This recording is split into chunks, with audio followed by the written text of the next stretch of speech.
Oh man, have we had a great week this week, haven't we? We sure have. We've been highlighting tons of epic games. We've been getting boosted by all of you by using that boost feature down there in the channel points, as well as been on the recommended tab. Man, we've just been doing a whole bunch of stuff, haven't we? Yeah, we have been just absolutely crushing it. We got some Stream Raiders ready over there. Was loading up. We're ready to fire that up as well. I love to highlight great games here in the stream, everybody. I absolutely do. Oh, thank you, Alan, for that Prime sub love. We'll play that again when we get into the main screen as well. Hope you guys are ready for some 7 Days to Die tonight. Oh, man, rocking my personal 7 Days to Die t-shirt sent to me by the Fun Pimps themselves. I got it before anybody else. Look at me, Mr. Special. Big thanks to the Fun Pimps as well for making, of course, an incredibly fantastic game, which I've played for thousands of hours. Absolutely love it. I love 7 Days to Die. Super fun game. We've been playing lots of awesome games on stream. Again, love to highlight games, love to show them off. I can't wait to get it going on today. Now, if you didn't notice, for the last, I don't know how many hours now. Let's see, I got up at like 7 o'clock, so 12, 13, 14 hours.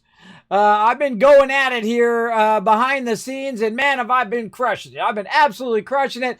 Let me go ahead and show you some of the work that I've been doing today. I'd love to show it off on stream here. Let me go ahead and pull this up. I was copying it over to show you guys. Man, this is the Discord revamp 2021. Look at all this hard work, bro. This is some hard work right here. Let me get it shrunk down a little bit. Shrink down already. There we go. Look at all this hard work, everybody. So I made this awesome banner from scratch. Made that. I thought, you know what? I'll put all my little characters in there. And then I realized I sure made a lot of characters here on my stream along the way. Of course, we got Sparkle, Norbert, we got the squirrel there, which I haven't given him a name yet. The bottle caps, of course, overburdened with love there. We got Saltbot, and of course, the Kismet kill box and super looting and all that other stuff that I came with here that is unique to my stream. But thank you so much for all the love and support. So I went through and I redid all the sections again because, you know, you can always make it better. I always think continue to iterate and make it better. So I went through every single section, condensed what I could, every single place in there, and I have like 50 different places and condensed it down to this, and then went through and marked what each and everything is. So you can just click on, you just go to the welcome page and click on it, and bam, it takes you right to that section. It's really awesome. It's like a table of contents. So I went and I've been wanting to do that forever. I've seen it before elsewhere, and of course, this is what you usually do, like in a book, right? You go and you look for the thing you're looking for. Like, hey, I want to post my pet pics. Where do I post those? Oh, right there. And there you go. Right? Or I want to post my community builds. Boom. You click on community builds. You go to that. If you want to see mega builds, then you go look at mine, which is the mega builds, right? And I have it in different sections. And of course, I always get all sorts of questions about my stream. Like, what's my schedule? You know, what's my P.O. box? And all that other stuff. Very easily found in one section now. Right there. Kismet FAQ. Easy, right? So yeah, lots of hard work on that. I spent about 7 hours doing this, and a bunch of time doing other things, which I can't tell you about. You're like, Kismet! I know, right? I know. Well, it's some stuff I'm working on behind the scenes. I know you guys are going to absolutely love it. It is turning out insanely amazing. I will show it to you soon. I'm waiting for it to get done first, and once it's done, then you guys are going to lose your mind. I just can't wait. I know it. I know you guys are going to be going, oh my God, Kismet, that is amazing. I know that's going to blow up in the chat. But let's go ahead and say hello to all of you in the chat. Speaking of the chat, I see Paul, first person in today. Hey, Paul, good to see you. Will coming in and says, love the music. Yeah, that's a great royalty-free music to start the stream up with. Blaring Fire coming in saying hype. Yeah, getting the hype going. Riverdog also with the hype. I appreciate you hyping it up in the chat. Again, Alan coming in with the 8 months of Prime sub love. We'll play that again here in a bit. Bo coming in as well. Double Mod back up in the chat today. Of course, the awesome Crazy going to be in a minute as well. I'm sure he'll say hello. I saw him saying hello in the mod chat there. And I also went in there and I was writing some funny descriptions, like, post your fuzzy animals or your fuzzy animals here and all of that stuff. I was having a great old time. I was making myself laugh writing the descriptions of each area. So you'll find some funny ones in there as well. Hey there, a Big Thirsty saying hello, welcome. Thanks for hanging out here in the stream. Appreciate you hanging out. Now, of course, make my mods' job super easy by following those chat rules. Of course, rule number 1, always be respectful in the chat. I don't mess around. Boom! You break the chat rules, you're gone, bro. I don't mess around. I'm 50 years old, partially disabled, and a partner streamer here on Twitch. Can you believe that? That's amazing. I still look back. See, these are the things you do when you get older, is you look back at all the accomplishments you did when you didn't know it was impossible, and you just went and did it because everybody, tells you everything's impossible. But then you're like, nah, it's not impossible. Boom, I'm going to go do it. And then you do it. That's how you get it. That's how impossible things are done. People who just don't believe they're impossible and just go and do them. That's how it's done, everybody. For sure. Let's dive into it. I'm ready to get into it. Play some 7 Days to Die. Now, remember, I almost forgot. Hold on, I got to remember. I need you guys to I'm going to give you one more day on this right here. I'm going to give you one more day on this. And I'm going to actually talk to my peeps, too, because right now it stands at nighttime on Saturday, which is our 7 Days to Die. So either I'll make an earlier stream or we might do Valheim for a little while, and then we'll come back to 7 Days to Die. I'll ask my peeps and see what they want to do. But feel free to go in and do that survey. You can find that in the reaction survey. So you just click the little icons down below. If you want to come join us for Valheim at nighttime, you click the night button. And then if you want to do it on Saturday, you click the Saturday. You get the general idea. I made these special emotes just so you could survey what days it is. I know. It's pretty cool. I was like, well, that's a great idea. I'm going to do that. I saw it. I forget who I saw it. I think I saw it on Astroneer's server, where they made little emotes, and then you can just click the emotes that go along with the thing. I love that. I think that's just awesome. They also have roles you can assign by those emotes and all sorts of cool stuff that I just don't have enough time to do all of that. But I did a lot today, and I got that all working, and I think it looks amazing. Very, very happy with the Discord. When you're the everything person, everybody, you got to spend the 7 hours and the 10 hours and the 15 hours and the 30 hours doing all of that stuff. I don't have anybody who manages my Discord, though. If you know somebody awesome, I'm always open to people contacting me and talking to great people who are great at Discord, who are great at managing stuff. Now, obviously, if I don't know you from the thing, I don't know you at all, I'm not going to give you control over my Discord, obviously. It would have to be someone very reputable, and then I would only give them partial access anyway.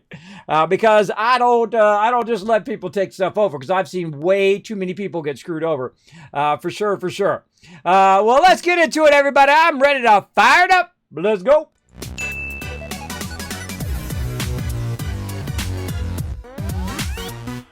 All right, we got our 7 Days to Die ready right here. We're going to go ahead and get that going. But first, we're going to go ahead and do a bit of boom. There it is. It always has like a little lag before it loads. And there is our Stream Raiders, which we're going to fire up here in a second. A little side game we play while we're playing other games. And of course, right here, bam, Alan Black coming in with 8 months of massive sub love. Thank you so much, Alan, for that love. I'm going to be in there talking with you guys here in just a second. We're going to talk about Valheim, what we want to do on our 7 Days to Die day here. Because the consensus is to do it on Saturday. I don't know. We might do a split, a little Valheim beforehand. I'll probably come in and stream a little early. And then some 7 days after that. I don't know. We'll find out. I got to go in and adjust this real quick. Just ever so slightly down. There we go. All right, yep. I noticed on my recording, my voice was a little loud. Maybe a little more. All right, this is Kismet talking really loud. That's me every day, everybody. I talk loud normally, by the way. When I talk with people, I purposely have to think about lowering my voice because I'm that guy that talks really loud. But I don't talk really loud because I'm always conscious about my voice. So I normally talk at a normal thing. But I could very easily bring my voice way up like this, and this is not straining my voice at all. See, that's just the way I talk. I can't do anything about it, bro. That's the way it is. All right. Okay, I fixed that. Now let's get into some battles. Let's get the battle started up. We're going for this purple or blue chest there. Not purple chest, but blue chest. Got Twitch on my mind all day. Let's see. Let's check our quest today. Ooh, what do we got? Drop some warrior action. This one's still on cooldown. 4 hours left on that one. No. I rarely get these because I let you guys get all the kills. That's okay. And then up here, what are we going to do? 12 hours, 31 minutes. We can place 3 warriors. You know what? Let's just do it. This is a 3 skull. I think I got my warrior in here somewhere. I don't think I've placed him in forever. I think that's what these quests are all about. Let's do it. Warrior is unleashed. Let's go. Epic Warrior going to do some deeps. All right, again, come join us, everybody. That's called Stream Raiders. You can find that in the chat right there. You can follow the link. Let me actually log in here and get this fired up. Oh, I changed the password. I forgot to change the password. I got to change the password. Hold on, everybody. God, what did I change it to? I have no idea. Oh, boy. That's Kismet for you. I forgot the thing. I forgot to change the info. God, I did all of that work all day long. Oh, that's because I put it at the top again. I forgot. Yeah, I revamped it, so I put it at the top. Yeah, it's at the top of the... For all you peeps, it's at the top of the Discord now, so you didn't have to scroll down and get to it. It's at the very top. You're welcome. You're welcome. Let's see. 7 days to die. To be announced. Boom! There it is. All right. Put it in there for my peeps. Now, normally I put it in there early, but I've been working away on so much stuff, I forgot. Let's see if I get it. Yeah, I get it. All right, cool. Let's do it. Stream Raiders. There we go. Let's get into it. Server's up. I've already restarted the server so everybody can have, you know, that kind of fresh start. Because sometimes you let the server run too long, it starts to get all wonky and you got to restart. It's not the server's fault. It's not my host's fault. It's the fact that it's an alpha game. That you definitely want to restart that sucker, especially before a horde night, so you don't have as much lag and people with lesser machines. I mean, it doesn't really affect me, but it affects my crew, so that's why I restart. Sometimes it does affect me, by the way. It's usually my client that affects me. So we restart both our client and our and the server before horde night, and then we make sure we cover both of them, right? Let's get into it. Let's go, bro. Let's read some stuff. Bladed weapons such as knives and machetes. See, the second I start to read this, that's when it always loads. Best are harvesting meat, hide bones, animals. Though these weapons will cause bleed. See? See? Look, I told you. I called that one. There we go. Alan already in. Dang, Alan must have a real fast machine, bro. He must have a fast machine. Let's go ask him. Let's pop in there with my tycoons. Good evening, everybody. How you doing? Oh, I can barely hear you. Hold on. Let me crank you guys up a little bit. Say that again. Can you hear me now? Oh, is this better? Oh, you sound really low. You got your microphone away from your face?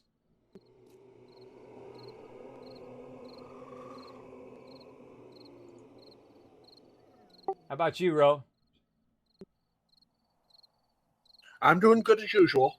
Oh, I can hear him. Yeah, that's definitely Alan. Oh, I can hear you loud and clear. Yeah, something going on there, Alan. Might want to boost your microphone. All right, awesome. Let's go to it.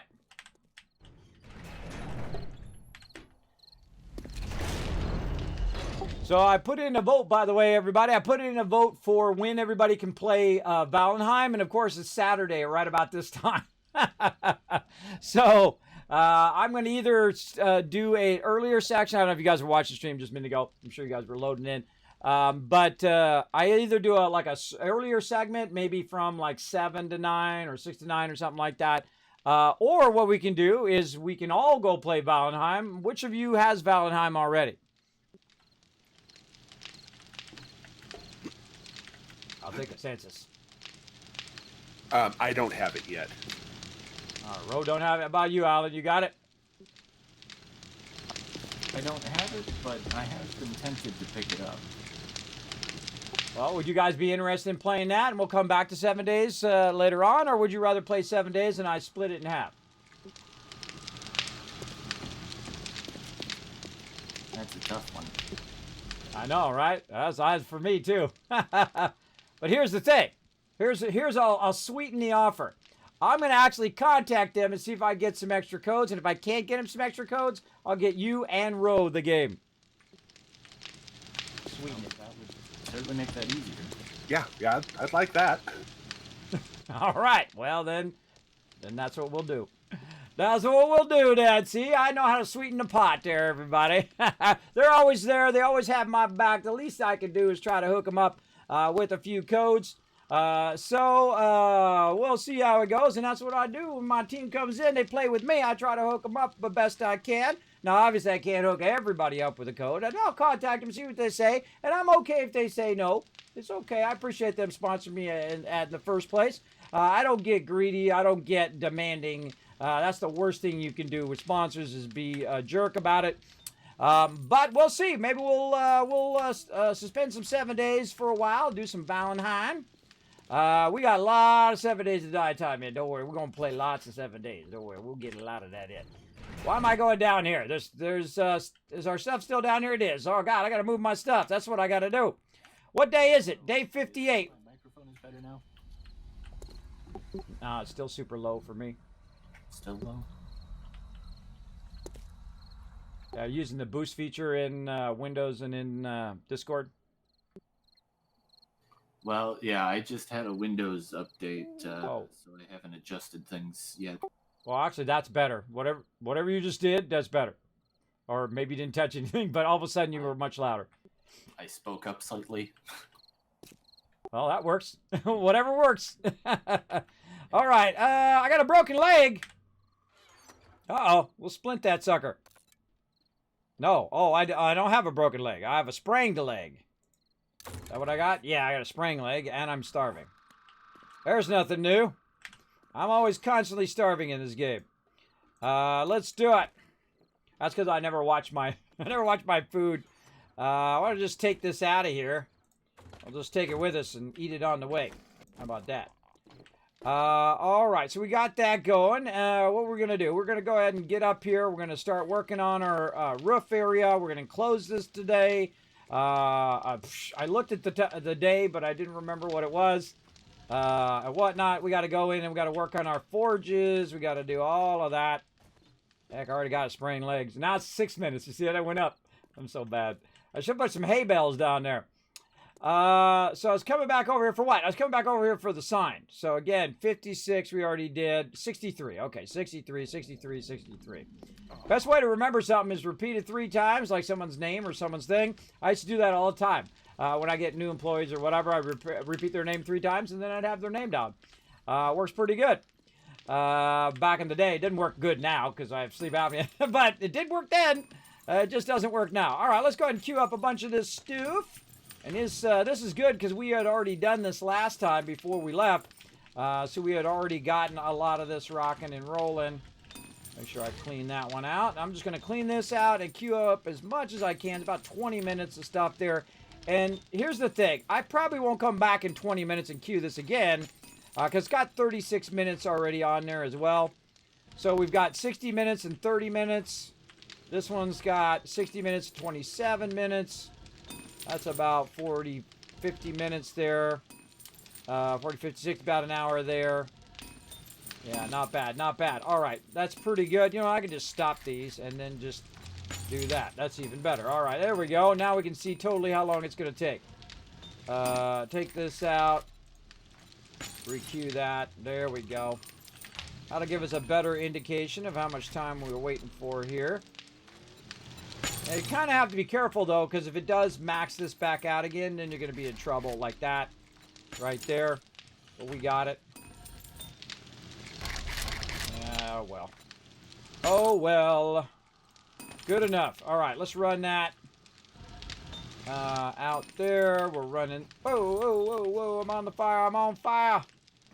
I'm on fire. That's the problem with putting your forges down like that, is you can catch yourself on fire. Let's see. 275. Not much there. 5,000 there. There we go. All right. Or, I mean, 500 there. 5,000 stone. So we'll let that run. We'll let those all melt down. They've got plenty of stuff there. We should check our... I forgot to check our fuel. 720. Oh, this is all good. Look at me. See, now this is why you do this right before you leave the game. On the previous one, Windows Update. I feel bad for you, Alan. I hate that Windows Update. Screwed me over the other day. Screwed up my sound. Yeah, not good. Okay, so we got all of those ready to go. I wasn't even looking at this last one. That's 380. 380. 721. All right, those are good enough for now. We got our stone one going here. We really need to start working on some forged steel. We also need a bunch of forged iron to work on that outside edge. Here's where our steel is. Let's get a little bit of that going. We got some steel going there. Let's get some more. Over here, what do we got? We got more of this, more forged iron. We're just going to kind of split these between forged iron and steel. Here we're doing bullets. He's already got this off and running. Very nice. Let's see, more bullet tips. There we go. What are we doing on this one? Oh. Uh-oh. There we go. Big lag on that one. Big lagaroony. Let's double that up. Forged iron. Sometimes I go a little too fast for it. More forged iron.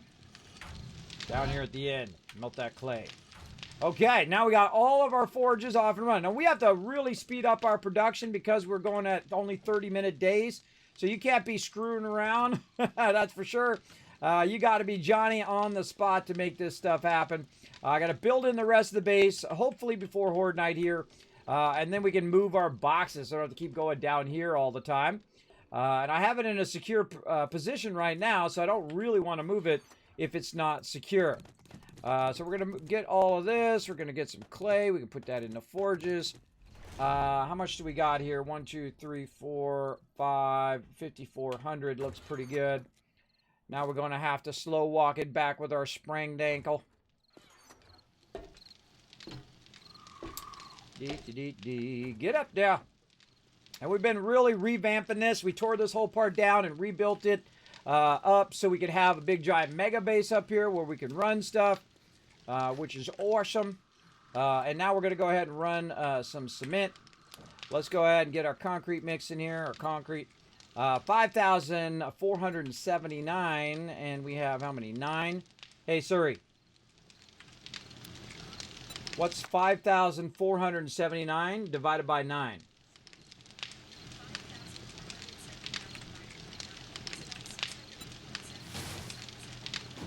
All right, 7777. That's what she said. All right, so what we're doing is we're just copy pasting that 608 in there because I can look at the screen, so that's how I can get it before she says it. Rocking it over here. Yeah, I got my new phone in. You know what I forgot to do? I forgot to unbox my phone. I wish I had my unboxing stuff squared away over there. I got to still do a bunch of unboxings. But I could have unboxed my iPhone 12. I could have done that. I didn't want to get a new iPhone. I wanted my old iPhone to last so I could pass it down to my daughter and let her have the phone. And then I could go ahead and get a new phone after that. But no, apparently not. So, yeah, I had to upgrade my phone then for when I didn't want to. And then pay to get it fixed because the stupid case I had, which I'm never mentioning that company again, it didn't do its job. I mean, the case has one job, to keep your phone from breaking. If your phone breaks, the case didn't do its job. That's how I look at it. And I actually tweeted to him, too. I said, your case sucks. And I said, well, you know, the factors and the thing and the stuff and the thing. I always got some excuse. You know, I paid like $60 for that case, too. I could have not paid for the case, wait for the phone to get broken, use that $60 to get the phone fixed. I would have been $60 into the $100 already. Would have saved me more money had I not got a case for it. Yeah, because it literally sits here. I don't even know how it got broken. It just sits on the stand 99% of the time. Only time it's not on the stand is when it's in my pocket. And that's when I, you know, like 3 times in every, well, say once a month, I go out and maybe go to Dairy Queen or something, and that's it. I don't know. I don't know how it got broken, but it got broken, even with a case on it, which sucks. Sucks. I didn't abuse it. I can tell you that. Oh, I forgot to do that little bit extra there. Hold on. Let's do this little bit extra. So that sucks. But now we got lots of concrete. We try to finish this baby in. What we were doing over here, yeah, we were going to lift it and then run it square across over here. Yeah, that's what we're going to do right there. I can see that's what I was up to. Let's go ahead and make ourselves a little simple little ladder. Right over here. Boink, boink, boink. Our little jump stairs, I guess you could call it. Take a look at this. All right, let's take this out. Now what I want to do is I want to run it across from the support beam right over there. So let's bring this up. Go like this. Run that a bit that way. Now this actually will support this because it is still thinks this as a full concrete block. Oh, that's too low. That is too low, bro. Up one more. All right. Now another thing I can do is go ahead and just walk my way across like this. And then I can get up here and run this across. Take this out. Do a little nerd polling here. There we go. And we got ourselves a roof started there, everybody. Yeah, I like it. I like it. Now, the reason why I'm doing that is because this way I have a solid roof so I can attach things to the top of the roof as well, because otherwise it's just going to be floating, which I don't like. And then also on the top of the base, you'll be able to land on top of the base. So I'm actually going to leave this for takeoff, but not really for landing. I'm going to make the top of the base for landing, and then I'm going to put some stuff on the side so they can stop, and then also a way of them being able to take off if they want to. So we'll get that all going. Now, what the first thing you should do whenever you start to do this kind of stuff is think about all your supports. You should do all your supports first, run your supports across, fill all your supports in. You're going to have a much easier time of it if you do that. Also, if you put them at just the right distance, which is about 5, you can reach them from the previous one usually. Sometimes you have to really get out there, like that one's a bit out there. But I think if I went down one, I could probably hit that one. It's a little too far. Just barely. Yeah, that one's just barely too far. It's because of my vertical height that I'm up. All right, so we got that done. Now let's go ahead and fill in all the sides of this as well. I'm going to bring this. No, this is going to be... Now this part's going to be more of this. I got to bring that up by 1 first. All right, yeah, I got to bring those up. How do I want to do those center poles? That's a good question. That's a good question. We're probably going to do lifter poles for those. And then in the corners, we're going to definitely need to do squares. So corners will have to be squares. Otherwise, because there's no piece that does the double corners. I mean, there's some pieces that you can use. Now, what I'm talking about is these poles right here. We didn't even eat that food. These poles right here, where you can go in and you can change the shape of them. Now, what I'd love is a wet concrete plate that goes this way and then goes the other way, because then you could set it in a corner, and it would just be a plate in the corner. Now, the closest thing they have to that is a rounded one, which is part of the bulletproof glass, which works really great, but I don't want to get into bulletproof glass right now because that takes a massive amount of resources. And they have different things like little arrow slits and, corner pieces and stuff like that that you could try to work in there. Maybe like a concrete arch, or you can do like a... actually, we could probably get away with an arch there in the corner as well, because it's two-sided. We could probably do that. Nah, it's not rotating advanced.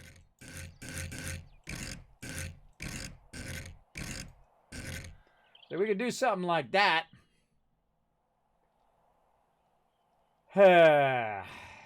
Decisions, everybody. All right, let's take a look at it. See if we like it. That's not bad. I can live with that. That's good. And then a square at the top. That's good. All right. Now I've made a choice. Now all the corners are going to be the same. So we're going to go ahead and pull all this out. All right here. Why is that pushed out like that? That's weird. All right, let's rotate this around. I always miss it. I always just like get ahead of myself and I click at that extra time just to drive myself crazy. I know a lot of you have done that before too. Hey, Anon, what's up, man? Thanks for hanging out. Appreciate everybody coming in. My name is Kismet. If you're new to my stream, you're just wandering in for the first time. Appreciate all of you coming in, hanging out as well. There we go. Ooh, man, it's a little laggy today. A little laggy city. All right, that's looking good. Let's go ahead and see if we can break our legs some more. Burp. There we go. Oh, no, we didn't. Wow, that was amazing. All right, so once we've decided what we're doing in the corners, then I just go around and do all the corners next. Because now we know what we're doing. And we'll get to it. Now, I know I'm going to come back later. Maybe replace all this with bulletproof glass. I love using bulletproof glass. It looks amazing. Are we up too high? I don't know. I don't know if we need another one. It feels like I'm at the right spot. Let's go with that. Let's go with it. You're like, Kismet, this is an entrance. No, this is not an entrance right here. It was only a temporary spot right there. I don't put entrances in the corner. That's a fast way to get your base wiped out. All right, let's run over here. And now we need to go to plates. Let's get our plates in. Now you're like, Kismet, why using plates? Well, I use plates, not centered ones though. I use plates because they give extra room for your crew. So when your crew's in there and they're running around doing their thing, they're not going to be blocked by that square, which you don't really need a big old square block. It's the same. It's going to have the same resistance to mobs breaking into your base, whether you use a plate or you use a full square. Now, the only thing is if you use a square one way and then you got an opening there, the mob can run through the opening. So that's why you use a square or use a round to block them from getting through the opening. But if this is just a wall, you can get away with plates pretty well. And they turn out amazing. They give you lots of room in your base and so on. And that right there is going to be a regular block, but it's got to go up one more. So here's what we're going to do. We're going to go in. We're going to cut these in half. Hold on. We got to cut these in half first. Right now, I don't need that. I'm not filling in concrete. And then we're going to go ahead, just in case we need some more of these concrete arches.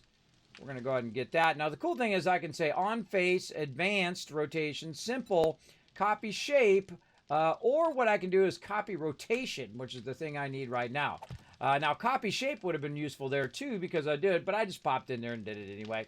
But definitely good. Now, down here again, now I'm just going to, because I already have it established, I can just copy that rotation and then just fill those in real nicely.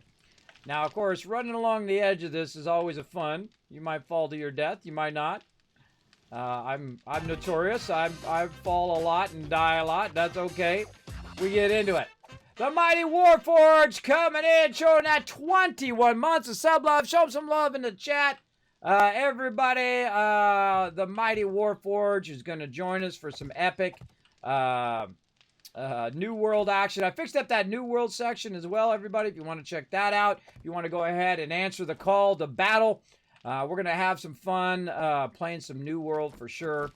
I think it's going to be fun. So I'm feeling that MMO bug. Now, I was playing that Dual Universe. Oh, man, I've been thinking about that all day today. I was like, oh, man, now that game is deep, bro. That's got lots and lots of stuff. And see, that's why I do that stuff, right? I don't have time to play every single game to its completion, but I do love to highlight it on stream because it might be your next game, right? I definitely could see myself in there playing that a lot, though. I like those type of games that we can go in and the world's just like structured by what you do. I think that's pretty cool. And we had some, of course, ringers in the chat there who came in and told us a few tips on Dual Universe, which is really cool. Now, I have a bunch of other games that are on my list that I would love to show you guys. So I put out, a request for some review codes, and we'll see how it goes. Now, you see these ones I'm doing over here, and I did this on purpose so you guys can see how annoying this is.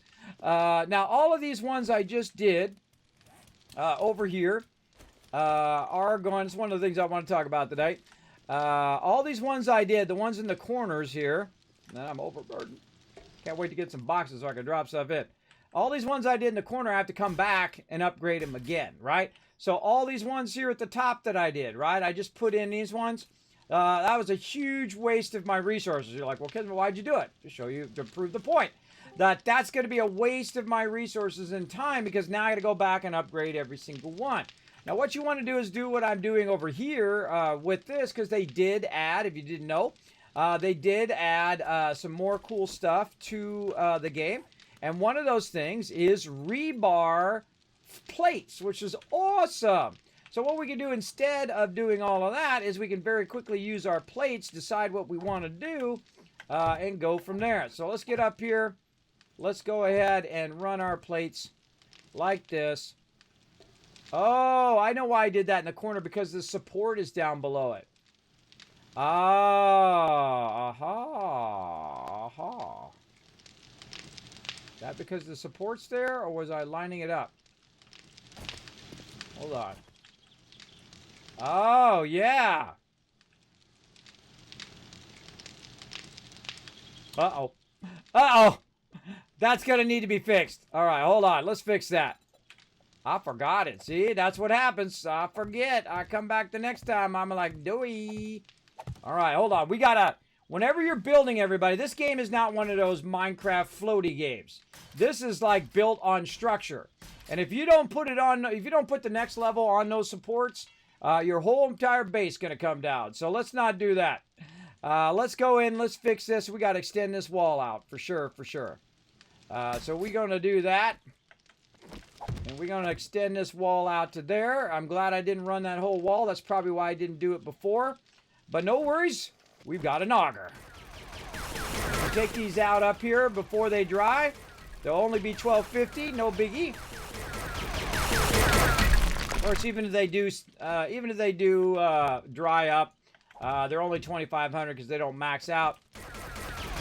We're going to take those right out. Now, the one thing I never looked for is to see if they actually have an arch in here. Let's go see if they have an arch. I don't think I've ever looked in here for an arch. No, I think by the time you get to rebar frames, you should have every single shape in there. I feel like, you know, the wood, you should have a few shapes, and then you get to limestone, you have a few more shapes, and then when you get to rebar, every single shape in the game should be in that rebar. Because that is the true genius of this game, is the rebar.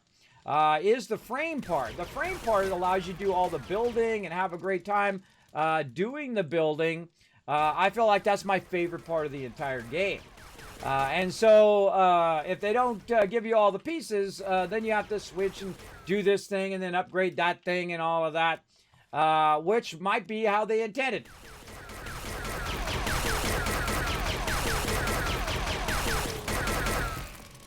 Okay. Crazy said it's going to, for 4, did he mean 4 minutes or 40 minutes?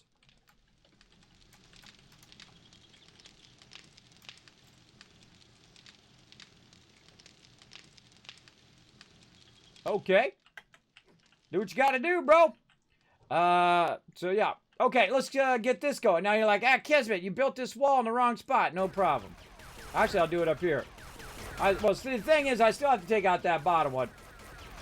I still got to take that bottom one. I got to push it out by 1. That's why I didn't put that in last time. That's why I still have it in frames. It's because I was going to come back and push it back.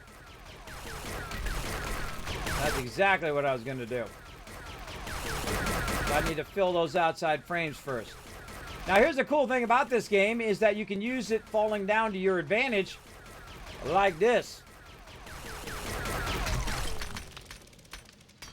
Now I don't have to take all that out. Just going to fall down. GG. It's good. Just like that. Take it out because you want to take it out. All right. So this whole thing's got to be moved. I think that's what I was doing. Doing supports last time. Getting my support squared away. See, I don't fix rebar. I just take it out. I just take it out if it's broken. All right. Here we go. We're taking all this out. Pushing this back. Like so.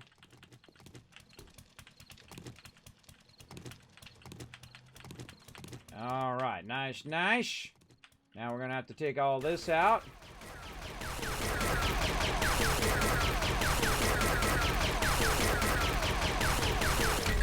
We're going to have to take out the top two. Take out these bottom ones. Now, the great thing about this game is you make a mistake, you're usually good. Now, the thing is, if you make a mistake with frames, you can just pick frames up. You make a mistake like this, you just lost those resources and have to end up doing the whole thing again. Which, you know, is different than a lot of games now. Satisfactory is really great about that, where you can just pick something right back up and put it right back down without having to do the whole entire thing again. I think I much prefer it that way, that you can just pick it back up again. I mean, I can go collect tons of resources. I don't think it's that big of a problem. And my crew is going to be on it as well. But I would much prefer to make it easier or more fun. I feel like it's more fun if you don't have to recollect the resources.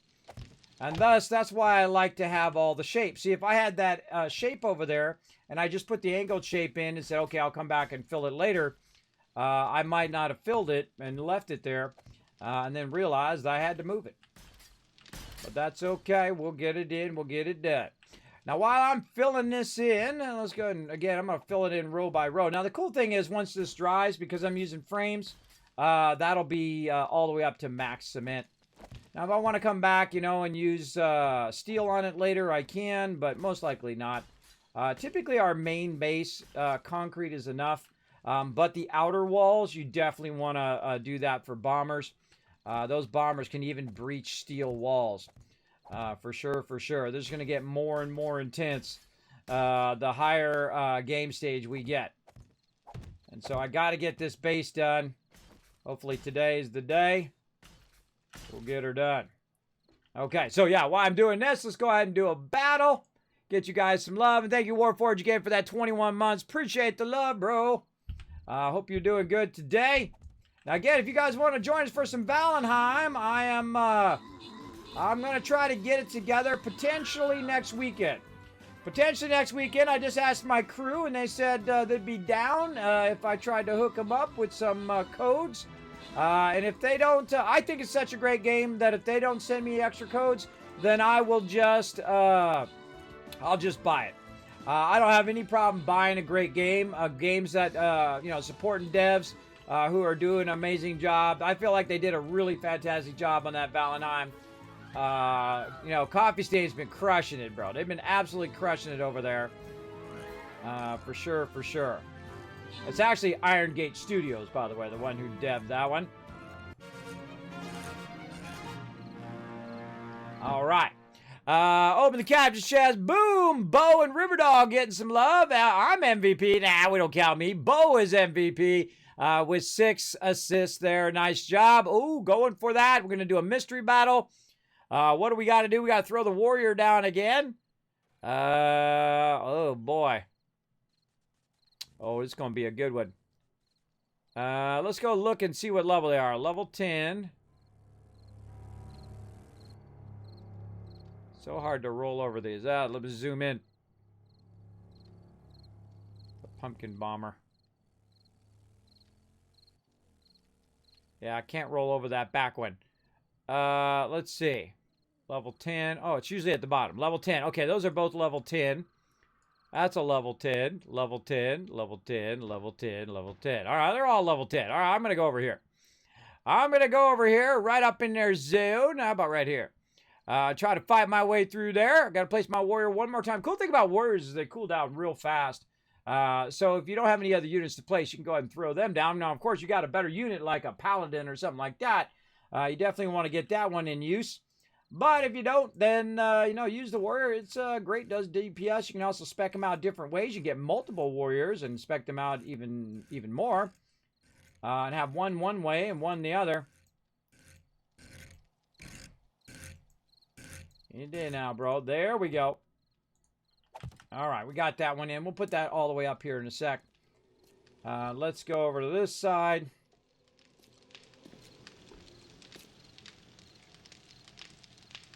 Rotate that. Man, my brain stopped there for a second. God, it's sometimes hard to see the rotation of the piece. I wish there was like an outline, right? If it had like an outline around it, it'd be way easier to see, like a little blue outline or green outline of the edges.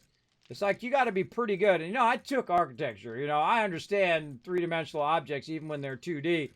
But this always, like, because it's gray on a gray background, it's sometimes hard to visualize the direction in which those pieces are going. That would be my big suggestion for them, is to definitely do that. Kind of makes me want to put an exit right there, too. Little entrance there. Got a window there. I don't like to put them directly in the corner, but one off the corner isn't too bad. How are we looking over here? We got 2 central exits. We can go ahead and make our exits across this way. Yeah, we'll have an entrance over there, entrance exit over there. We probably don't need one in the back other than like right here. Yeah, I'm kind of feeling one right there. Okay, so let's put our frames in and try to decide what we want to do first so we don't have to make any permanent choices right now. And see how that goes. And then we'll also probably run these supports here. These supports like this as frames. Just so we got that. Kind of feel like we want one over here too. I'm going to go 2 in on that one. I love to build in this game. If you've never played this game is awesome. It is called 7 Days to Die. It is the game I have got my biggest return on my money. I paid $10 for it, and I played it for thousands of hours. I'm not kidding. Thousands of hours. There's some people who paid $10 and have played it for 10,000 hours, 20,000 hours. I'm not kidding. Really got a lot of time out of it over the time of the alpha here. I consider that a big return, right? I like that ROI, which is return on investment, by the way, for all you non-accountants out there. Yeah, really like a good return on my investment. You know what? I'm just going to put it here in the back. We don't need one here on the side. Oh, pick that back up. See, now look, you make a mistake there. Just pick it right back up again. Now, the cool thing is you can also use the side of this piece here to make it easier for you to put it vertically. Same thing over here. You can go ahead and just use the side of the piece to put this vertically. My light on? I do. All right. So now we can just stack this and just stack it along the edge. Now, me, I like to put in a window or two just so you can see what's going on. You know, you can peek out here. So there's zombies attacking the base, someone trying to break in or whatever. Of course, I would prefer to do it with bulletproof glass, but again, we're not going to be wasting our resources. I'm going to find exactly where it is right there. Not going to be wasting our resources on that right now. Our resources are very precious right at the moment. And we'll go ahead and put those in. We'll leave a thing for the doorway. Very nice. We'll go ahead and take out our supports now. And we'll go ahead and run our rebar up. And that will act as a support because it'll be along a support area because down below there's a support underneath it. And that's why you'll see me always check where my supports are because I have had many a base fall down. Now, I've had bases fall down that I did it correctly because it is an alpha game. So if it does fall down, everybody, remember, you're playing an alpha game. You decided to play it. Don't yell at them. Remember, they're still working on it. I don't get all triggered and stuff. Like some people, they get all triggered. Oh my God, the thing and the thing and the stuff and the thing. They've been doing a phenomenal job on this game. I got no problems. That is for sure. Let's make another nice window across here. Let's do a nice little 3 window there. Probably another window over here in a bit. But see, we can do this all from the ground level. See, once you got it kind of specced out, do this all from the ground level. You just fill them all in, come back and add yourself some windows later. But really what we want to do is just figure out what we want, right? That's always the hardest part. As a graphic designer, that's the hardest part too, is deciding what you're going to do. You know, that's the part that takes hours and hours, and then the doing part. I mean, I do graphic design like breathing now. I can do it like no big deal. But figuring out what you want is always the hardest part. That's can be pretty difficult. And try to figure out your design and the way you want to do it, and you know, is it good? Does the text match? I find whenever I do fonts too, whenever I'm doing text, that's the thing that takes me the longest because I just like, nah, that font doesn't fit. Maybe that one. No, not that one. Let's try this one. That's how you can tell an artist right there, a graphic designer. They will definitely spend endless hours looking for fonts that just match just right and whatnot. Now, sometimes your frames bounce out. Again, why's my light off? There we go. We got that going. Oh, I hear somebody down there getting rowdy. Getting rowdy. Now, again, I'm going to do the same thing over here. I'm just going to go ahead and let's just copy the rotation of this one. Come on. There we go. Copy the rotation. You can actually copy the rotation of other ones like that. What should we do here? Let's go ahead and split this in half now. Put that off to the side for right now. Then we'll go ahead and try out this feature where we say copy shape. Boom, look at that. I don't think I've ever used that feature. I think that was the first time, everybody. Rarely do I use that kind of stuff. I just use whatever I got in the moment. But there we go. That worked good. Now we got the top side here, so we can just run it down from the top side. We're going to get all this in here. We're going to have some fun filling this in. We want to do this corner as well. Probably should do that now. Before we get too far, so we'll put this back in. Let's say instead... Oh, I meant to replace that with the one I got, but it turned it back to the other thing. Now, since I already got some going, I can just copy the rotation of it, jump up on it here, or at least try to jump on it. Okay, dude. Jump. Nope. All right. The jump, I feel like the jump doesn't work as good as it did in past versions of the game. That's just me. I don't know if that's slated to be fixed or if they did that intentionally so you can't nerd pull. Which is basically what I'm doing. I'm nerd pulling up to get up over an obstruction or to get up on top of something. I can understand it if they take it out, but still, it's something that I do all the time and that I really like in the game. But that's just me. You know, it's not all about me, I guess. All right.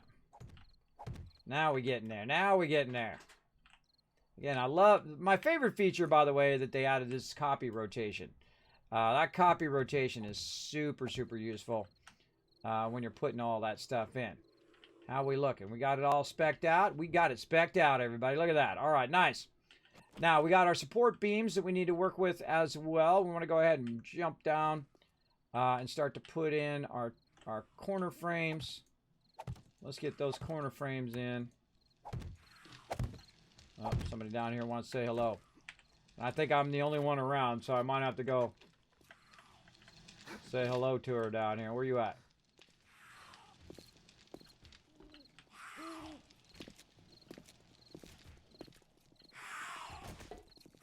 Oh, look at that.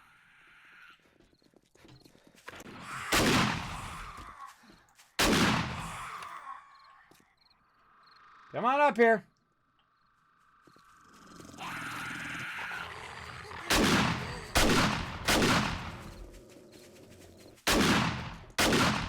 Always look behind you just in case. Get wrecked. You're like, Kismet, how can you shoot so far away? Well, the reason why I can shoot so far away with the shotgun is, one, I have a combat shotgun. But two is the fact that I've put some mods in it to allow it to extend further. Yeah, I gotta put another box out. I gotta put another thing out so they can't jump up like that. Anybody else want to give me some more XP and give my crew some more XP? No? Now, see, look at this. See how they're starting to damage this right here? That's because I wasn't paying attention to it. Look at that. They actually did some decent... Oh, wait, why am I... I got to take that out anyway. Darn it. I was going to let that stay. But, see, they're actually starting to do enough damage to it that it could potentially get broken into if you don't pay attention. Even concrete, they'll break through. And they've been hitting the side of our base here. I'm just going to take this wall out now. I'll take this out. I don't know what I've got right there. Or actually, I don't have anything there because that's up at a certain level. I always have it at least 3 up. Right here, you can see my boxes. They're actually 4 up right here. And they're trying to break in toward the forges. Let's get those fixed up. We got to get all this moved. We got to get it moved. All right, what's weighing me down? Bunch of stone and stuff. Let's get that off of me here. Let's go ahead and shift click that. Let's just double press, get all that off of me. There we go. Let's get a stack of wood. A little bit of stone, a little bit of clay, a little bit of this, a little bit of that. Ooh, man, more. Look at all them frames in there. A lot of frames to do a lot of stuff. Okay. And up here we go. All right, we're going to do the sides here. We had to clear those guys out. So they didn't wipe out the base. Now, if I got other crew that are around the base, I can always tell whether they're in the base or not. Because if she goes on for a little while, if I hear, go on for a minute or 2 minutes, most likely my crew's out, collecting resources and doing all of that stuff, which we really, really need to do. We got plenty of stone and all of that. But we need to get on our brass and lead. And I'm sure they're out crushing it right now. Oh, I should put a corner one in there. That's what I should do there. Yep. I should put a corner round up there just to match that angle. All right, then across here.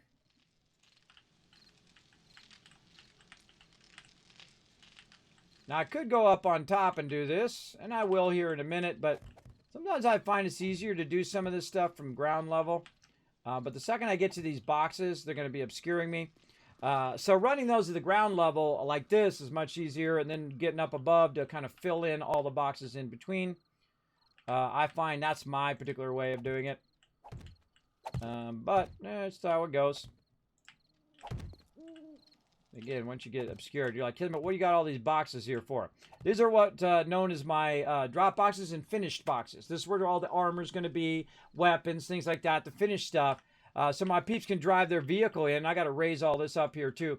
They can drive their vehicle in, stand right next to their vehicle, and drop it in, drop it in, drop it in, drop it in. Take their vehicle, off the side they go, bro. Or they can turn around and go back if they want. Because I am going to be extending this out, so they could, in theory, turn around. But if your vehicle's empty, by the way, you can just pick it up and then put it down, turned around. But I'll make an exit here as well.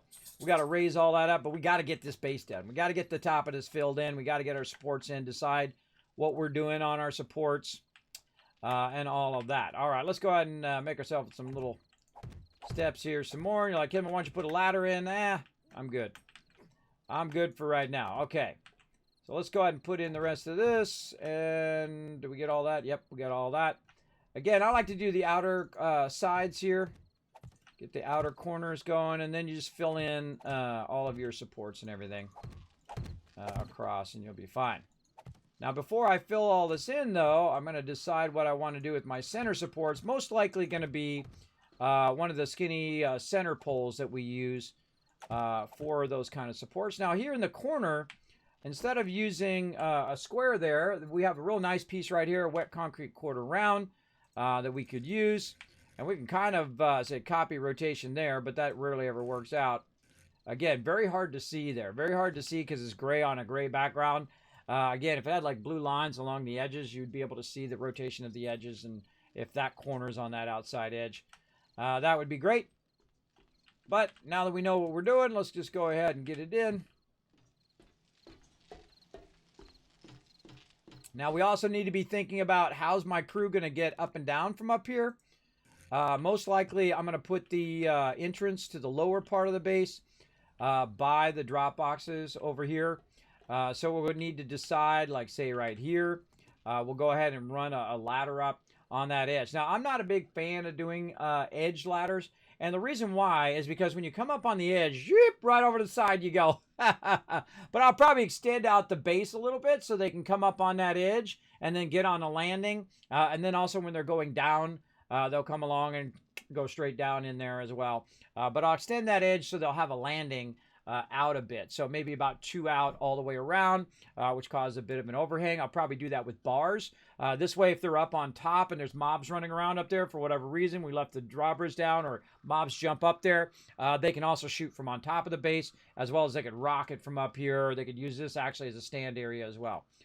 Probably not good to do it until we have a cover over our boxes. We've actually had our boxes destroyed many a time before. But also what you want to do, by the way, is you want to do 2 of these. You want to have 2 ways up. And the reason why is one person might be going up, another person going down and all that stuff. You definitely don't want them to be running into each other all the time. So you definitely want that. Now also I'm going to probably put a ladder on the outside as well. On the outside so they can go either way. So they go on the outside or the inside. But if the mobs get on the outside, they won't be able to get right in the base because there'll be a cover there for sure. So let's go with that. And then, see, the problem also is that when you're using when you're using these ones here, the brain, come on brain, they're called wedges. When you're using these particular plates, sorry, they're plates. When you're using plates, the problem is the ladder is going to be offset too. It's not going to be right up against the wall. So the actual thing is going to be offset inside, and then on the other side, it's going to be right up against the wall. You'll see when I go to do it here, but I'm just going to go ahead and put that in there to remind me that that's where I'm going to put that ladder, and that's where I'm going to put the ladder there, so I don't fill that in and block that area. And that's good. Now, we don't want to put it in a support area, by the way. If we see that this is a support area, and I looked before I put that there, let's go double check this one over here. This one, and then let's double check this one because I didn't look at that one. Yeah, okay, that one's good, and this one's good. You don't want to put it where the support area is because that one needs to be a solid block there before you go and try to put anything over the top of it. Will be good. Okay, that's all good. This is good. Now let's go ahead and make some choices about our inside. Let's take all this out. We'll make some choices about our inside support. Now, before you can start to replace this, because this is supporting both these directions, I highly suggest to put another row in like this first before you start to take this out, or you will seriously regret it because things will start falling down. You don't want to get too far in the construction process before you make these big decisions like this. So I'm going to go wet concrete pole like this. It just gives my people a little bit more room to walk by when they do it like this. And then we'll take the one out up above. And we'll go up to the proper height. Come on, you. There we go. And that's looking good. So that's going to be that center support. Let's go ahead and take this out. We haven't done this center support. We're going to remember it's this one right there. And this is the center support. Now down below here, there's another support that goes into the ground. All made out of concrete. And there's all concrete blocks between here and all the way to the ground. Vitally important to know where your under supports are. Very, very important. And these are all supports along here. Is that a support there? I don't think that's a support. What is this? 1, 2, 3, 4, 5. No, that's not a support. Thank you for the love there, Scooby-Doo. That is 4 months of sub love right there. Blow it up in the chat, everybody. Hello, Scooby-Doo. Thanks for being here, bro. I see you in the chat there saying hello. Good to see you. Thanks for coming in, everybody. Chilling out in the stream. Appreciate it big time. Got some awesome stuff brewing behind the scenes, everybody. Can't wait to show you. Can't wait to show you. Now, these ones over here, these plates are going to act as the supports. I shouldn't have to do the outer supports. I should just have to do this and this. Now, I made my base a little bit wider than the actual supports here, but I'm going to go double check that those are the actual supports, so we can see them right down here. The actual supports are along the wall. Man, I'm good. Man, I'm good. They actually are along the wall. All right, awesome. We don't have to put any extra supports there. I don't know why I have those other plates, maybe to line that up or something. But, yeah, actually the wall supports are the supports. So this, I think, was just for spacing. This is for spacing for this. For putting down our stuff there. All right, nice. So let's take that out. Of course, we'll know, everybody. We're going to know when we finish up the top of this base. We're going to know whether we got those supports correctly in there or not, because the whole base could just come down. That's why you definitely don't want to be moving all your stuff over here until you think it's secure enough to be moving that. Because you move all the stuff over, then you pull out one block and the whole entire thing comes down. Bye-bye to all your stuff. Do not do that. That sucks. I have done that before, and I've had it fall down when it wasn't even supposed to fall down. That's a heartbreaker for sure. But we do what we got to do, right? All right, we got these cross supports, so we can run this over, and we can see if we're at height on that one. See, we need another one there, but that's okay because I can go and I can use the underside of that to connect it like that. Very nice. All right, let's keep our supports coming across. I'm going to stand on the fire a little bit because that's what I do. And let's see how we look at it. Are we right underneath that? And let's take it out just in case. All right. I love standing on the fire. Okay, that's why I usually have those elevated. But we're going to try them recessed this time. See how it goes. All right. Okay, where are we at? Right here.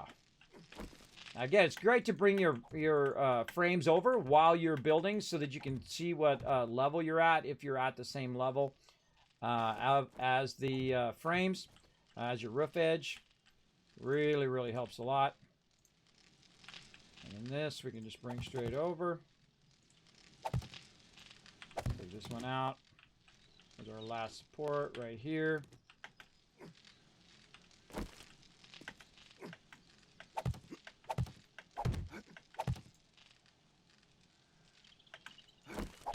All right, support's in. Sweet. That's it. All right, we're GG on that. GG on that action. Now this, I don't want to fill this in here because this is where we're going to put all of our conversions all of our chemistry stations, whatnot. We can put in a few more of our things there. And then this right here, I'm leaving this open to more workbenches or more forges or whatever. I don't know. At some point, I might take these forges and move them up on this side edge here in between all of this stuff and just start triple stacking them. I prefer them to be triple stacked than to do this because I can do the bottom one, the middle one, and the top one. So that may not be a finished thing there. I might take all of those out, triple stack them like in the middle, and then stack them by what they are, right? So this is all going to be iron. This is all going to be stone. This is all going to be, lead and whatnot. And then actually do all of those all the way down. I mean, we're building a mega base here, everybody. We ain't building your mama's base up in here. We going all in. So settle in, everybody. We're gonna have some fun all night long tonight. Now, see, one of the problems with these poles, you got to upgrade these poles too. You got to get in there and get them upgraded. Let's do it. Let's get this stuff upgraded. Oh, I like that corner. That corner's nice. See, look, I got to come back. Take all this extra time to fill this in when I could have just filled it in once as a frame. Well, that's okay. Uses up a bit of this extra concrete that I have right now. All right, nice. Back over this way, and we'll fill in all these frames in a minute, but I like to get this stuff drying. If you got anything that's going to be drying, get that going first. So that'll all be working together. I think I have some more up here. Yep. All right. Thing to do is to do a little nerd polling on this baby. There we go. Let's go.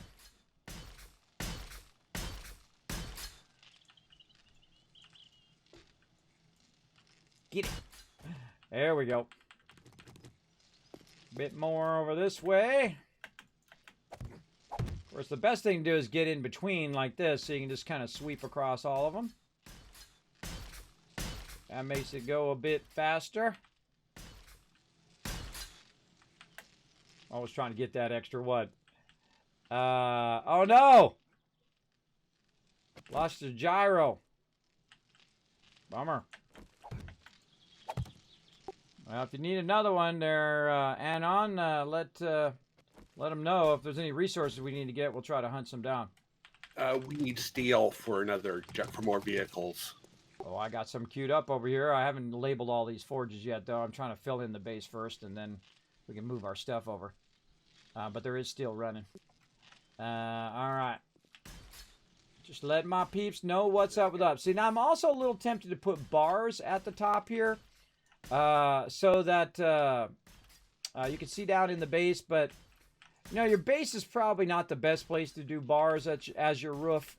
It's good if you're outside the base, if you're outside your production part of your base. Let me be real clear. The production part of your base should always be the most secure spot in your base. This is why I put it up on the second level, by the way, so they're going to have to not only breach the base, but they're going to have to get to the ladder, they're going to have to get up the ladder, and they're going to have to get up to the second level. Which we have what we call quick releases or quick ways away from there where we don't have to worry about that. Oh, I got to do this one right here. Let's go look and see if that's actually... Now, here's a little trick, everybody. If you just get it just right, it'll push that one out and you can look. Yeah, there we go. So that is a support.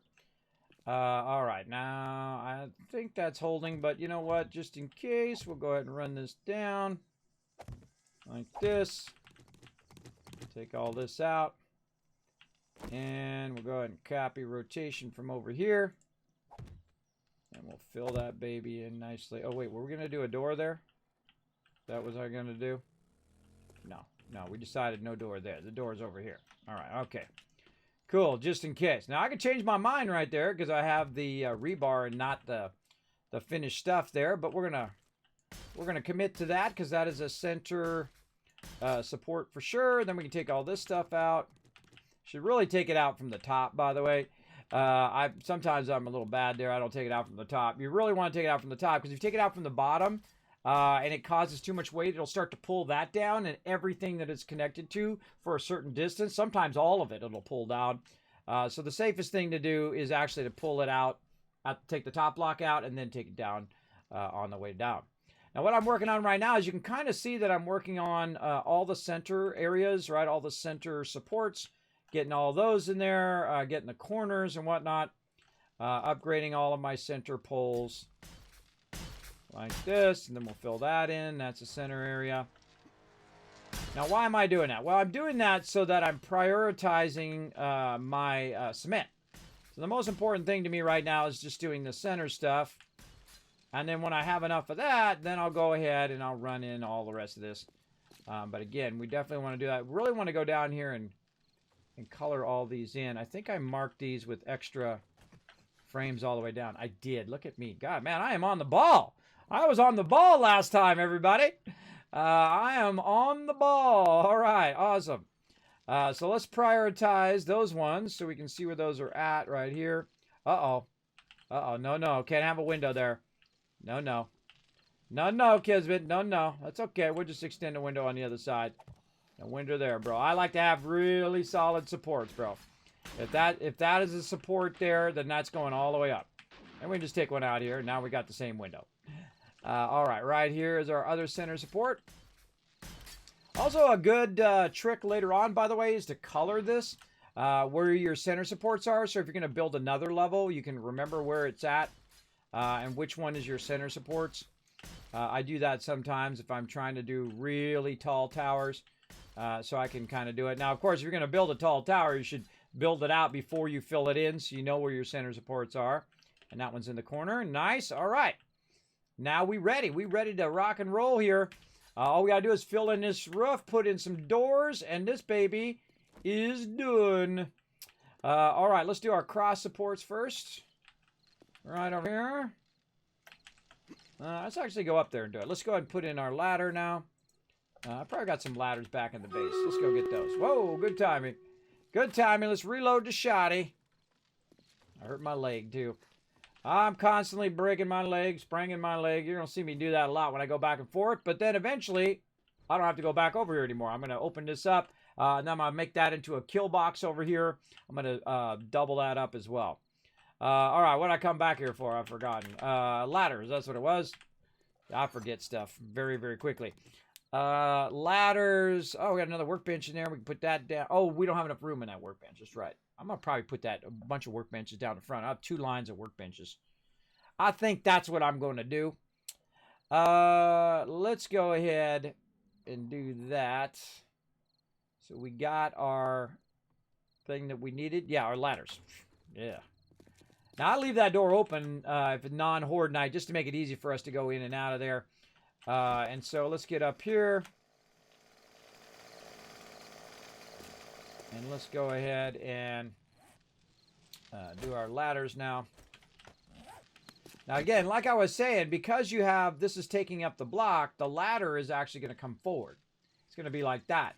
I can't put it up against that because that block is actually taking up the interior part of the block. This part right here. So it's taking up this whole entire block. It's just faced on the outward. Now, I could have put it on the outside and then made it where it was on the outside and then it would be flush from the inside. I could definitely do that. It would be offset from the other stuff. or I could just offset the whole entire wall to do it. But then when you get to the corners are going to be real awkward. And that's why I do it on the inside here and just go with it. It'll be fine. It'll be fine. We'll just go ahead and put it in right here. It'll be just fine. Everybody will enjoy the ladder. Now, sometimes you got to get up here. Nope, not going to let me do it. Got to get up there and get it going on. This is the most awkward part, is trying to get that ladder to use a shape next to it to get that ladder. We'll do that battle here in just a second, everybody.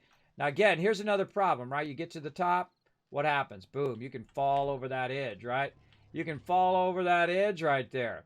So what I could do if I had the piece is I could have a flat edge and then also around, and then also if I had 2 plates, I could do 2 plates like that, right? But you can't put 2 plates in the same spot. If they don't make the piece like that, because it only uses one block is for that piece. But what we can use is we can use the thing we were using earlier as a kind of workaround. We can use our arch, or you could use another piece too. I'm just going to use the arch since we've been doing that. It doesn't really matter how I put the arch. It only matters to me because either way it's going to be flat on the sides. But I'm going to go ahead and do it like that so it's proper. And there we go. So now we have a landing where I don't have to build out. So you're like, oh, Kismet, I thought you were going to build out. Well, I don't have to now, right? But I still will anyway. This way they can lean over if there's any mobs there and blast them from up here. But I will put another ladder on the other side. So let's go do that. So we have easy access. You want to do all your ladders and all this stuff way before you do anything else. You don't want to get stuck and then come back. Oops. Come back and realize that you forgot to do all your ladders, and then you have to auger all your stuff out, or even worse, you might have to use your axe or your pickaxe to get it going. Now, here's the thing I always do. I always put a landing in here. Because if the mobs come in, guess what? Bye-bye, suckers, because they too stupid.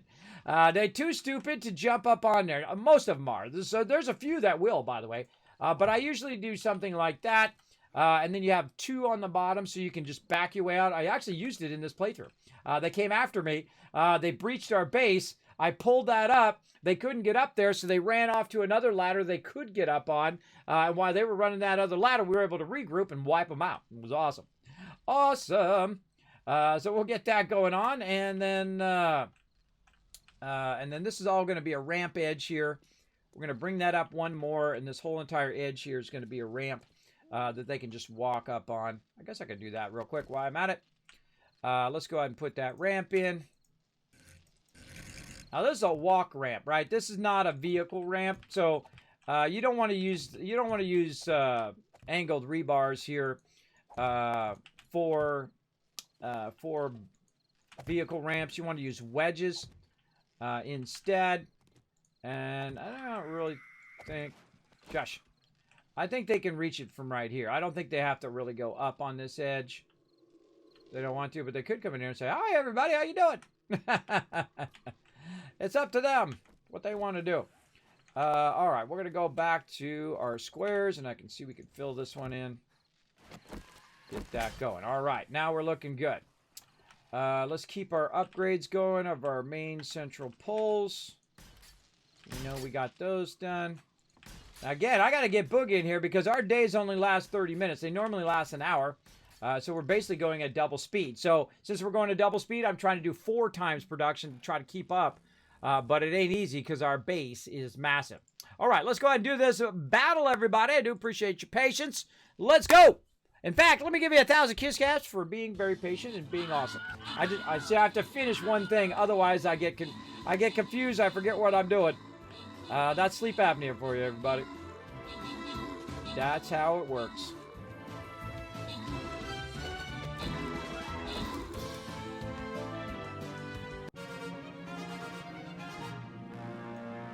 All right, open the captain's chest. Grand Summer Reward. Whoa, bunch of gold. Look at that. Crazy getting gold. Bo getting some gold. And Subi getting some gold. Look at that. Nice. And Bo coming in overall MVP with that 11 assists. Now, remember, the more units you put down, the more everyone's going to get in rewards. I highly recommend putting down as many units as you possibly can. We're going to do some loyalty skin action right now. You might actually get it going. There you go. Have you seen the game Echo? Well, go in and look. By the way, before you guys suggest any games, go in and look at my game suggestions on the Discord. I have looked at Echo. In fact, you know, the funny thing is, they followed me on Twitter today. I just saw it pop up. So you know what I did? I went and followed them back. Yes, I have seen it. I don't know why they followed me. I would love to get their game. I might have to contact them and say, hey, bro.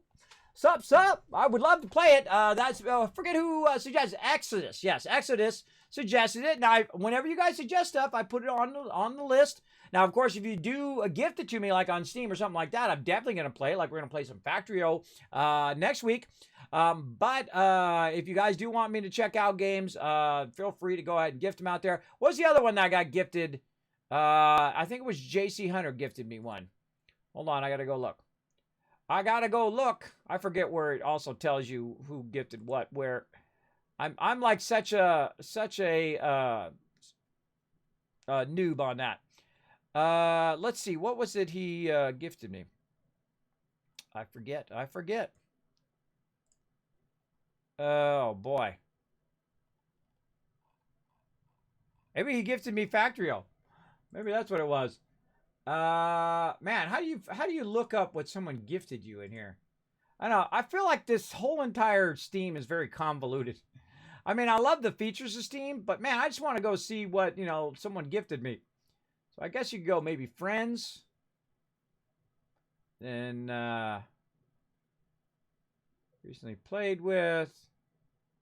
Your groups. Nah. I can't find nothing on this thing. I can't find nothing. But then again, I'm a noob at it. Let's see. Where would it say something like that? Maybe inventory. Oh boy. Nope.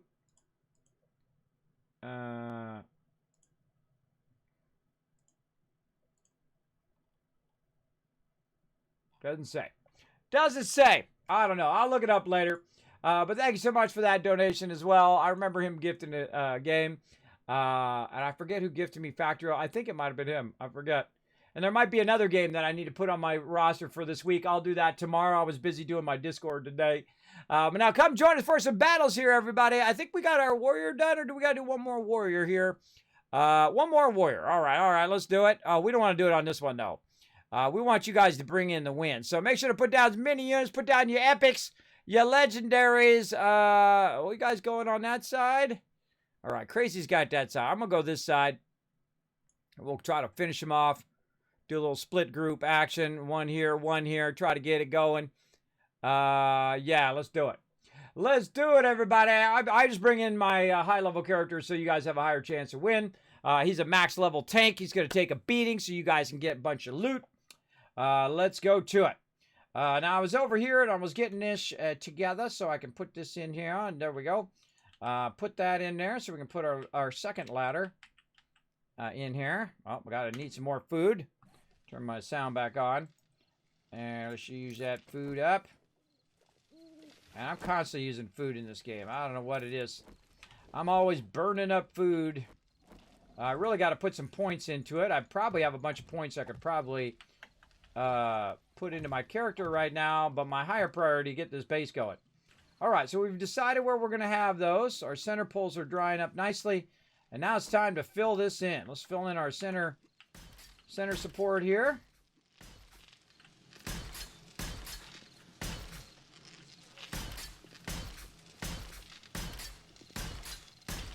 I don't know what it is about filling in frames, but I just enjoy it so much. I don't know what it is. I can do it all day, just filling in concrete frames. I mean, it's just so satisfying every single time. All right, then we'll do this cross support since we've already got it. That's pretty nice. Okay, now the rest of this we can just start filling in. Let's go ahead and get our side areas in here.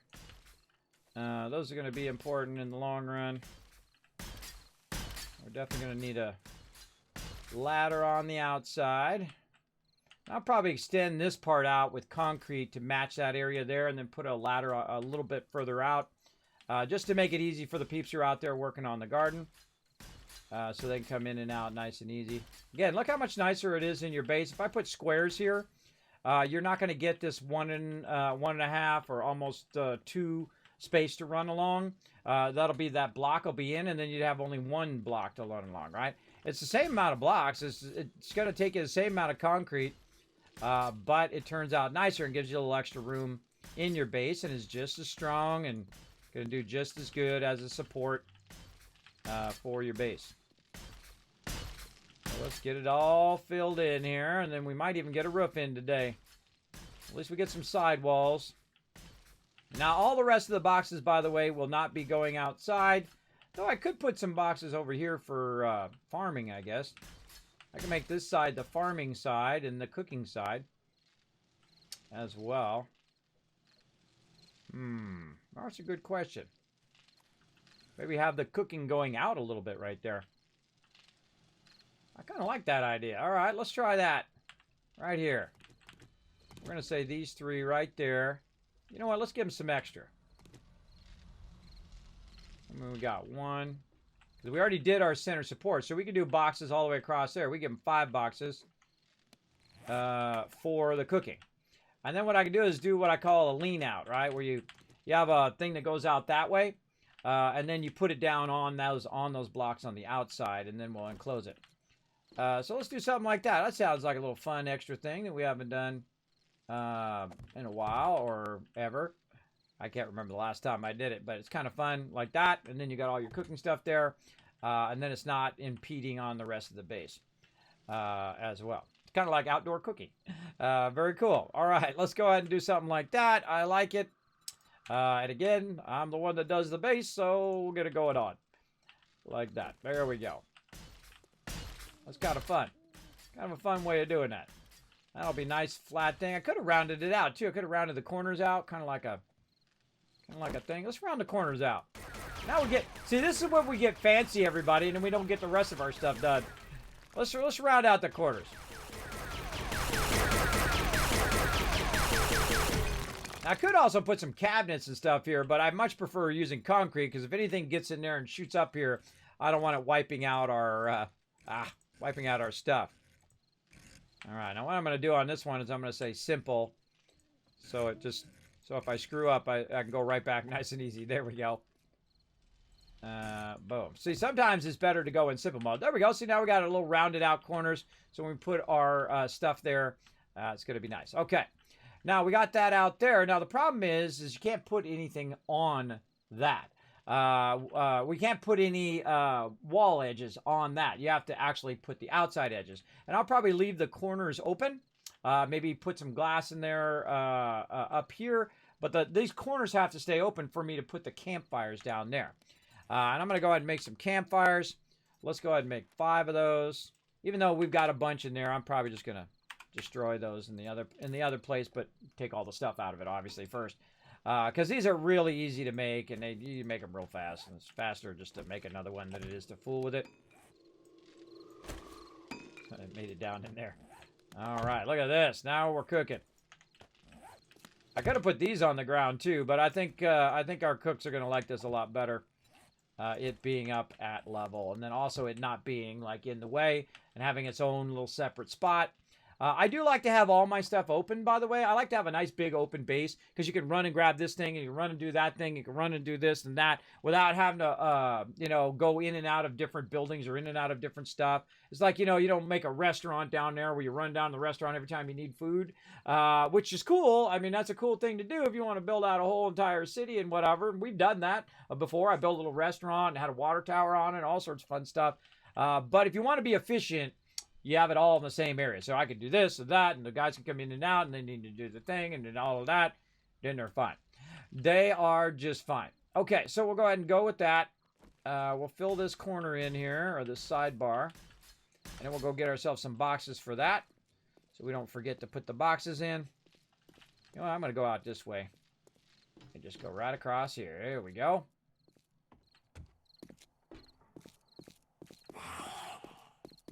Oh, I hear somebody out there partying. Okay, boxes. Right here. Hello?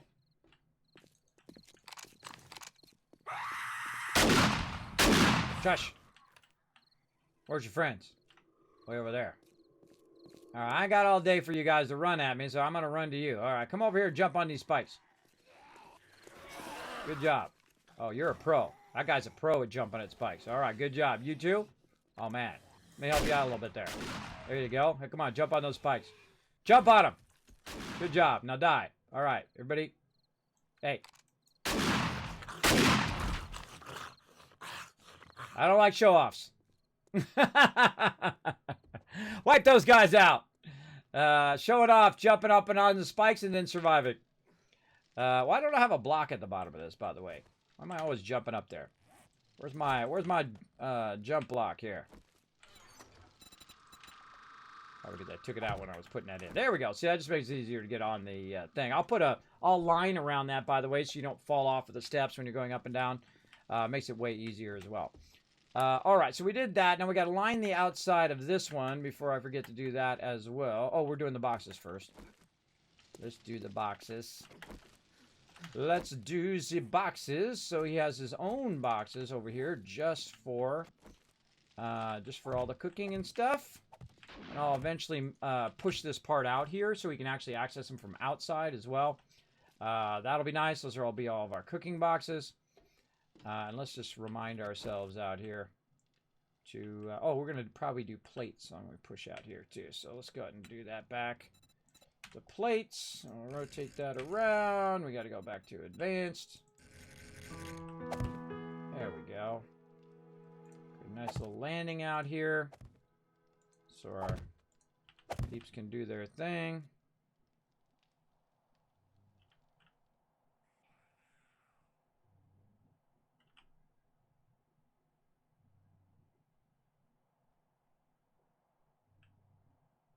Ugh.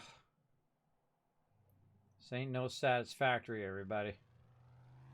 Gotta find that one pixel that's gonna let you do it. Oh. I really feel like they should make that target area a little wider. It's just me. What do I know? I've only played games for 40 years. Right? 40 plus years, actually. Come on, fingers. This is me, my mouse being all crazy now. There we go. All right. So this is going to remind us that we want to go ahead and put an extra landing out here for our cooks and for our peeps. And basically what I'm doing is I'm matching it up to that, but I'm going to leave a little edge right there, and then I'll probably put bars again. And I'll put bars all the way across, by the way. This whole entire bottom area will be enclosed. Why will it be enclosed? Because birds. Let's go ahead and decide where we're going to do our ladder.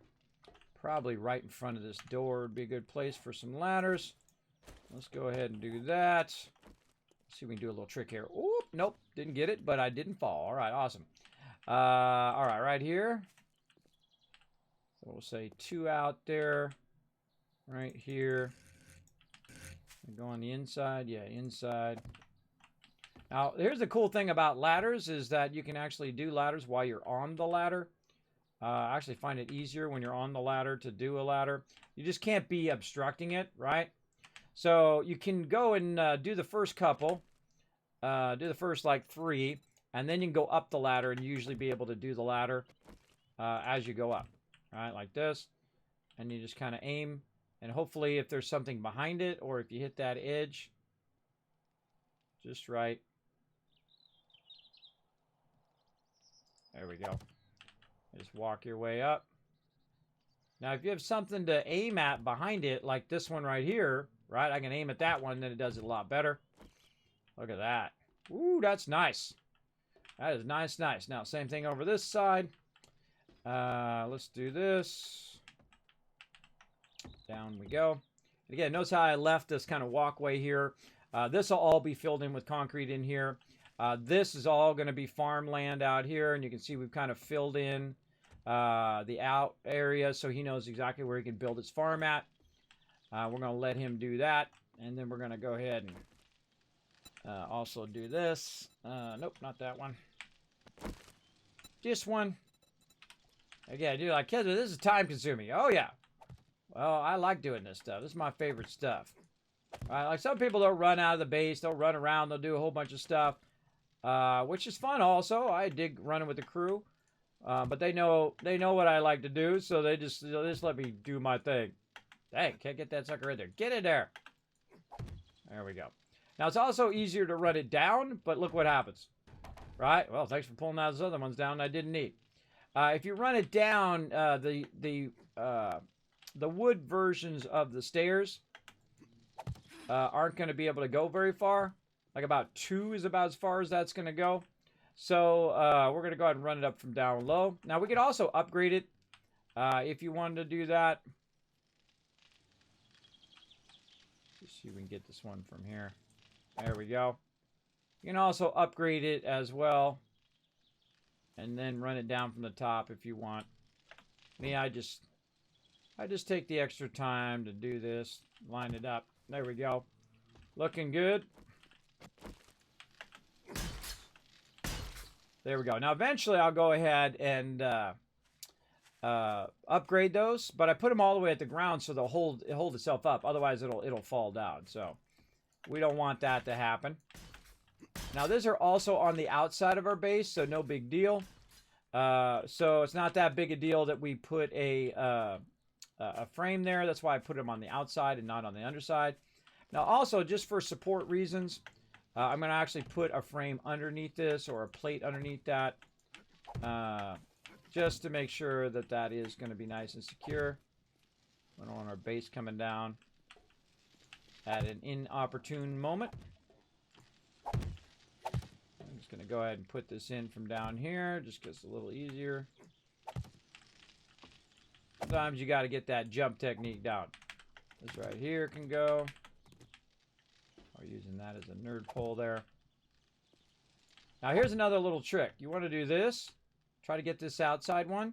If you get that outside one on, then you're good all the way down. But I've already got the thing already here. But if you can get one out this way, then you can just use that as an edge. And you can run it down. Oh, so that's like such a fantastic trick. Because you can go down here and then get... Somebody's already got them burning. Okay, whatever. Those are not for use yet, people. They always go right to it. I'm not done, but that's okay. You can use it, no problem. They can use it. I always find that funny when I'm still in the middle of building, and people will be trying to get into the boxes that I'm still in the middle of building, because I will unlock them usually. Sometimes I actually do forget, but I'll unlock them when they're ready, right? I don't unlock stuff until I feel like it's ready, so...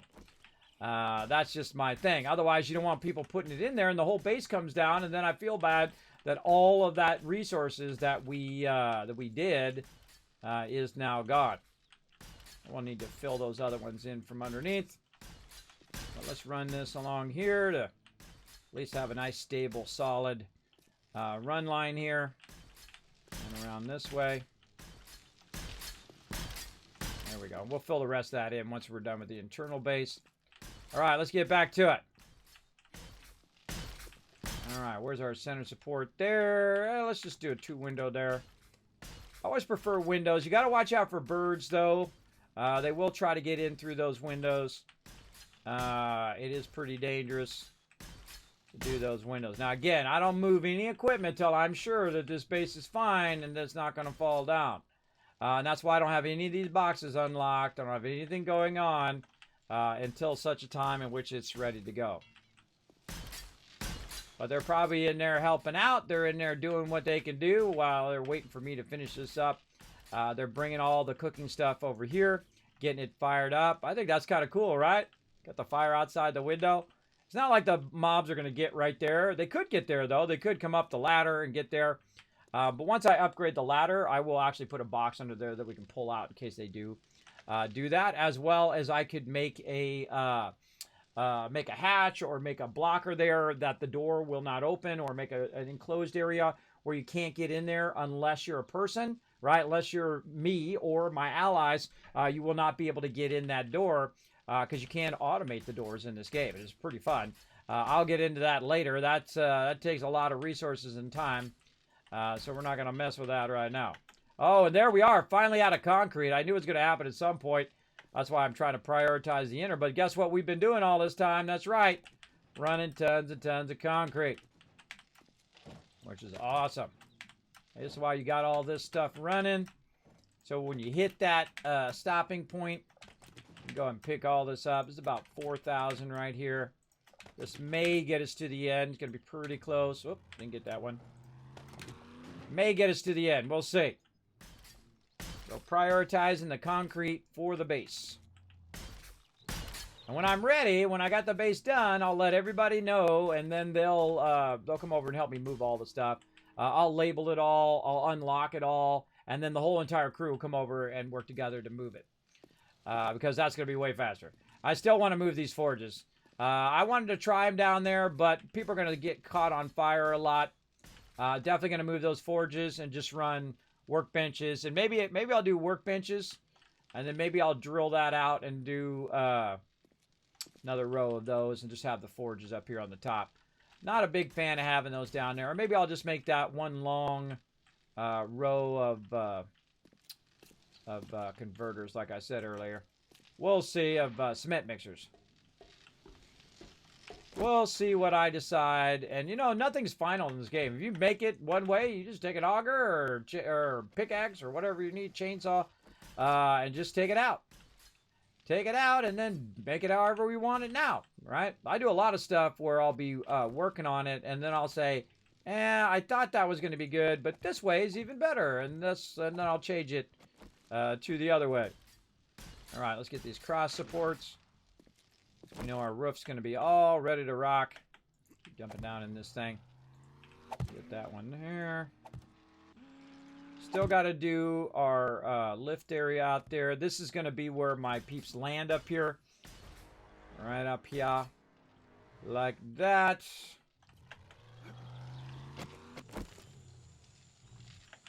We're day 60 right now. Now, at some point, I have to stop. Probably day 61, which is coming up here in a bit. And we've got to focus on defending of the base.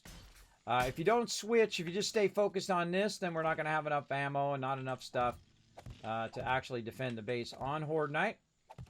So let's be smart about that. I feel like I'm just going to have enough time to get this done. Get that out of there now. Get that support in. And this will just be a matter of putting all the frames in up above. And then we'll be good. And even, by the way, even at this point, if I just put frames in on the top part, it would be good to move. It would still be good to move because the only thing that's going to attack the top of your base usually is going to be birds.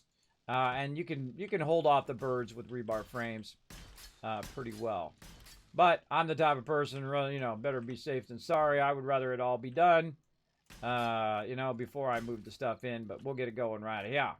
Now, we've got all this in. That's going to make it, and the reason why I do the cross ones, it makes it way easier to put all the frames in.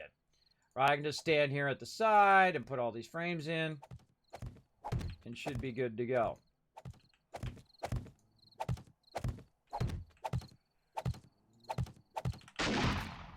Like this, and then just rinse and repeat.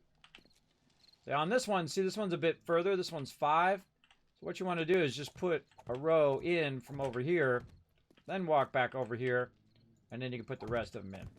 This one in the corner over here is only 4. This one is 5. This is when you can see my support distances that I'm using. I usually use about 5. If I'm worried that mobs are going to hit those supports, then I'll go down to 4. But you can do supports really far out, especially with trussing. You can do really, really far out stuff. Now this one over here, we're just going to run along this edge, because we got that ladder there. You can also do it from this side. And just do it like that, right? Whatever you feel like doing. You know, make happy little frames. Happy little roof here. And then same thing over here. Run that. We're going to have this done here in just a minute. We're going to fill it in. We're going to start moving all of our gear. And then we're going to have to start working on defenses. As you can see, I've filled in a frame or two. In fact, I filled in so many frames. One time, we did a cement biome. You know how you have different biomes, like forest and all of that? We made a cement biome. It was so big, it went from one edge of the map to the other. Like when you go into the map, not like it's in the whole entire map, But when you zoom out of the map like this, it was that big, bro. It was corner to corner. You can see it on my YouTube channel. We called it the cement biome. It was pretty fun. We had the whole entire crew just go ahead and make whatever they wanted to make. You could make a tower. You could make a, restaurants is what I did. We made libraries. We did all that kind of fun stuff. Just let the crew go wild on whatever they felt like building in that area. And, of course, we did our Kismet kill box as well. Now, these supports here are 4 across. So that's going to make this easy. Like the inside. Inside is, this side is 5. And this side is 4. And that's okay. That's okay. Makes it easier for me to put the frames in.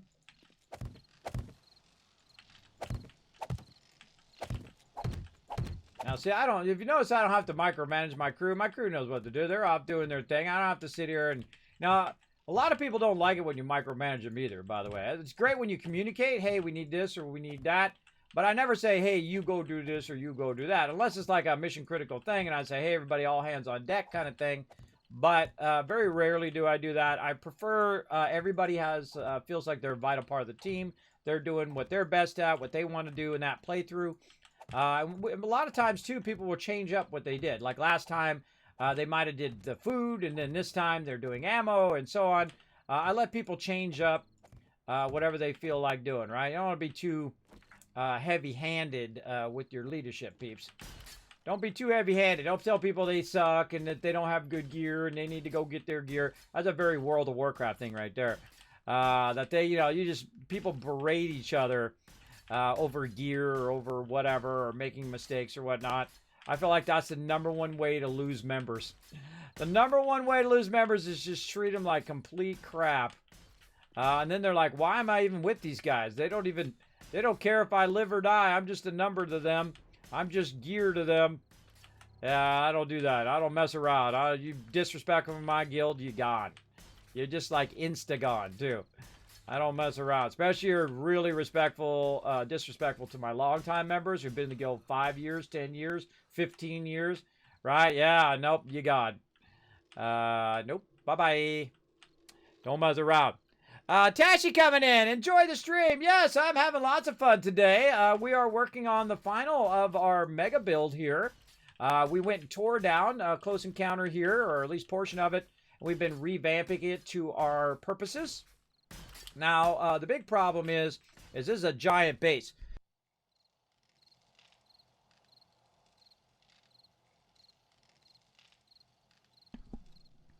All right, didn't want to sneeze in your ear. Yeah, this is a giant base. So, and also we're going at double speed. So our days are only half as long. So they're 30 minutes long. We didn't crank it up yet. Usually around day 50 or 100. If I'm in normal mode at normal speed, 1 hour days, then I would have already cranked this to insane mode. But since we're going at double speed right now, it's challenging enough for right now. But I don't know, maybe one playthrough, we'll just start in insane mode at double speed and see how it goes. My crew can handle it. My crew could do it. I believe they could. We would definitely have to start with a much smaller base or even start with a remote base. We call it the remote kill box. In this case, we're doing a combined base where we have our production and our base at the same time. This is also a very large base, so very, very difficult to get going. You got to have a good crew helping you out. If I was trying to do this by myself, I would have already built a horde base separate over there.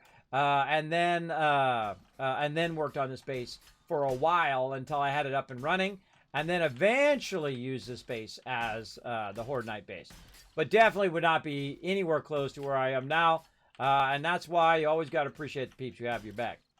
I appreciate them, and hopefully they appreciate all my hard work on the base. Very, very fun. Because I get focused here. How long have I been doing this? 2 hours straight right now. Sometimes I do this for like 20 hours straight because I forget to take a break. And I'm just jamming through building stuff. Because in this game, it's all about the time, right? It's all about the time between Horde Nights. And you only got so much time to get her done. Ah, ha, ha! Look at that. Hey, hey, base is constructed. We got ourselves a base, everybody. All right. Let's get our hatches in. Now I start with a wood hatch. And the reason why I do that, actually going to need more than one. Let's make a bunch of those. The reason why I start with a wood hatch is I always like to control the direction of the hatch. And now in this case, I don't like the hatch to be this way, where the thing's in the way, so you have to come up the ladder and then you have to go left or right. I hate that. I always like it to go to a landing, right? Like that. But in this case, people are going to be landing their vehicles over here and then also going into the same one. So in this case, I'm actually going to turn it sideways. So I'll turn it sideways based on the closest edge this way. And then I'll go ahead and put that down. And then I'll come back later. See, now it's like this. So the person running from over here, they landed their vehicle here, and they want to run down in there. They flip it up. Down they go. Now, also what it does, it acts as a backsplash so they can go down nice and easy like that into the thing. But you can also come up and go forward if you so desire, whatever you want to do. And the same thing over here, except for I'll flip it the other way because it'll be closer to that edge over there. That's just my particular style of how I like to do it. Highly recommend getting those hatches down. Now, there's only 2 hatches that we've got. We'll upgrade those to really nice hatches later on. But now we need some doors, and this baby is ready for moving. We also got a battle to do here. Let's go ahead and make about, I don't know, about 6 doors. And we'll upgrade these all to vault level stuff now because we're at that level now where we want to upgrade these all to vault doors. But let me go ahead and put the doors in, and then we'll go ahead and do this battle. In just a moment. I also need to get this so it has the ability for people to run out of here and then get on the sides of the base. This whole back side of the base here I've been neglecting. But we'll get to it. And again, look at this. All nice and closed in. Plenty of room for my peeps to run around. Already had that in the right position. And then there. And then a nice door there. And so on. Oh, wow, I need another door. Look at that. One more. There we go. Right in there. Okay, notice also I put the doors outwards and not inwards because they always get in that little cubby hole if you put it the other way. So make sure that you put it outwards so they're flat against the wall. So if you're standing up above, you can blast them from up above. Works much better. All right, we got all that done. We're good. Now it's time to mark some boxes and unlock some boxes. Let's do it. Let's start to unlock the drop boxes right here. We got a lot of drop boxes. All right, we're going to start with 5 drop boxes, I think, today. Yeah, we'll start with that. This one's going to be weapons. Oh, let's do that battle here. Weps and repair kits. I like to put the repair kits with the weapons. Repair kits. There we go. Weapons and repair kits. Now, notice that it's going to be different. It's not going to be ammo in there anymore. So this is going to be ammo over here. Now, another cool thing about having your base... ammo. Having your base up on the 2nd level is that when you're on the 2nd level and you need some ammo, you can run back and grab some ammo right out of there. Next one is going to be food over here. I think probably food would be the #1 thing people would be looking for.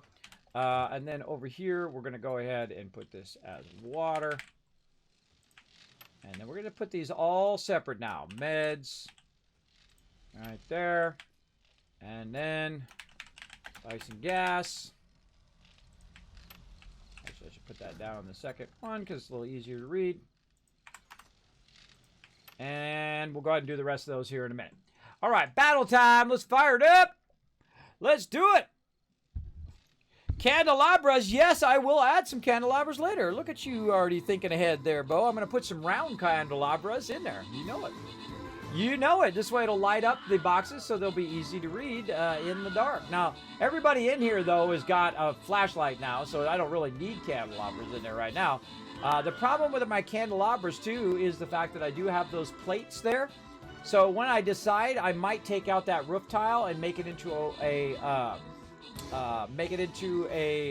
block, so I can then put a candelabra underneath it, so it'll come down by 2, and that candelabra will line up just with the boxes. You'll see all of that in a minute. We'll get into that later. Right now, I just got to move the boxes. Open the captain's chest, grab some rewards. Let's see, 200 gold going to the Lucky Splash, And Kyuku Kimi, I'm so bad. Subi getting some love, and Ro also getting some love. Subi, MVP again. Look, he lost all of his people, but still MVP. Nice job. All right, now let me know if you guys get a rare skin from that one.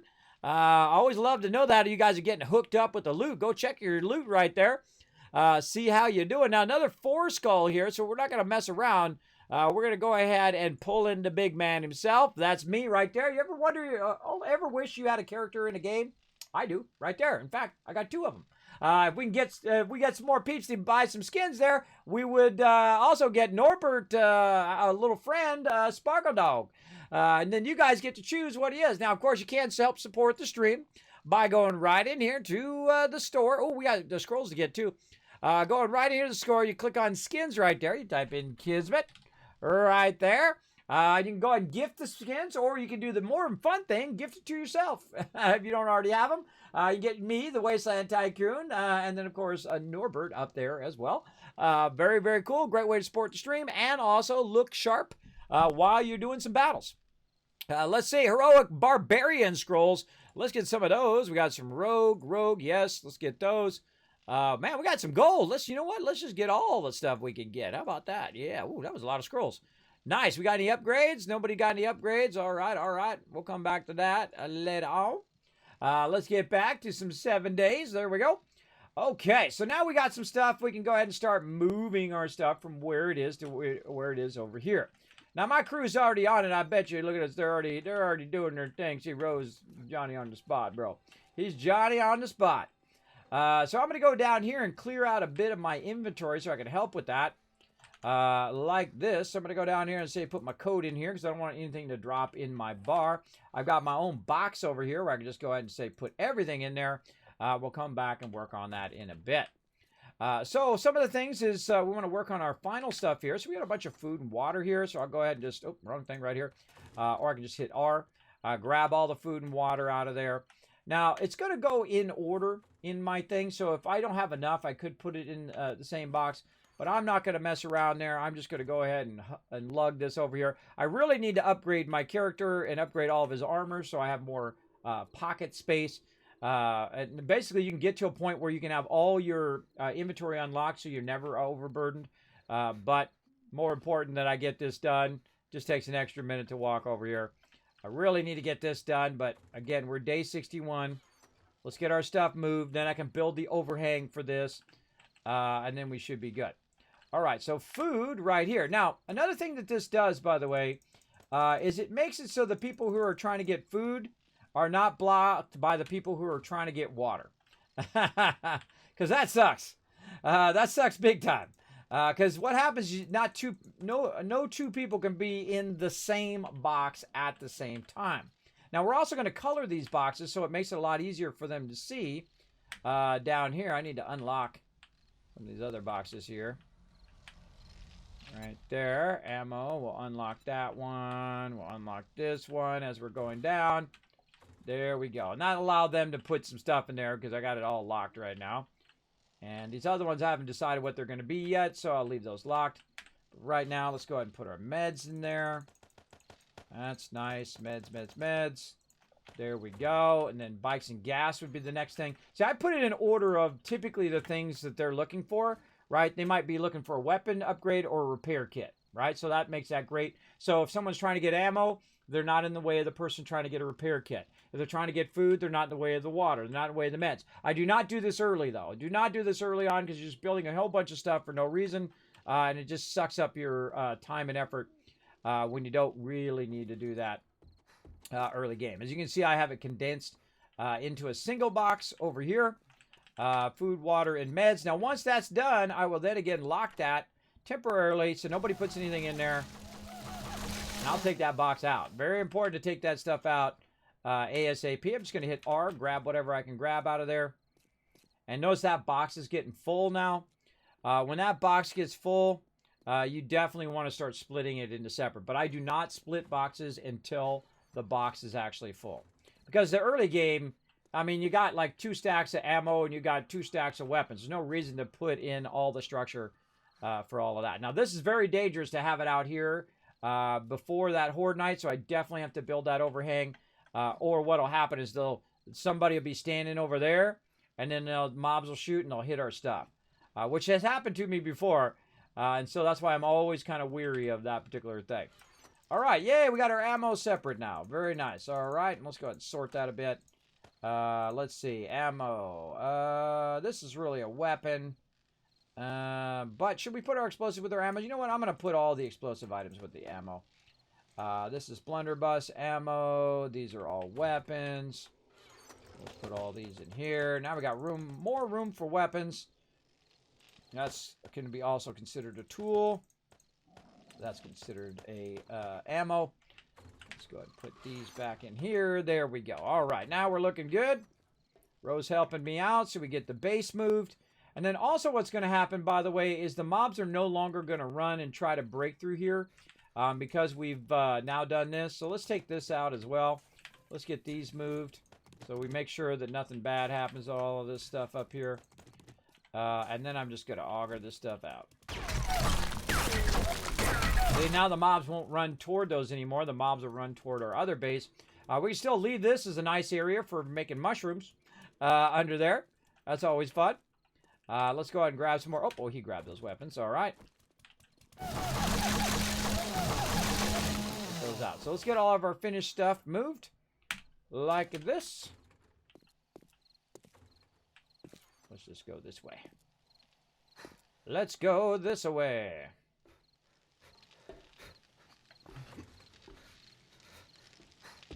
All right.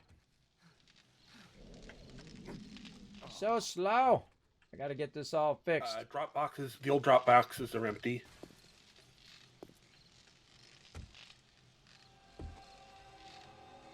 The old drop boxes?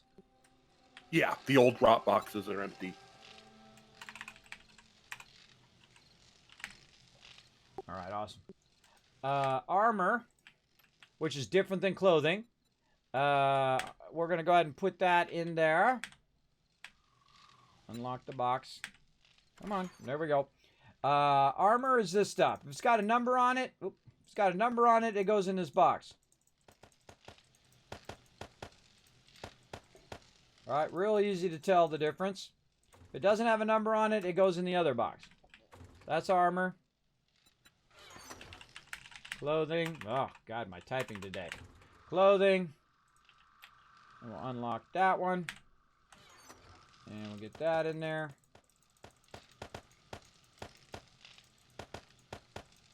Again, eventually what I'll do is if I have more than like 2 of these, I just start throwing them away or selling them to the, or scrapping them or selling them to the vendor. Now over here, we're going to say raw food. Like this. This one's going to be raw water. Raw meds.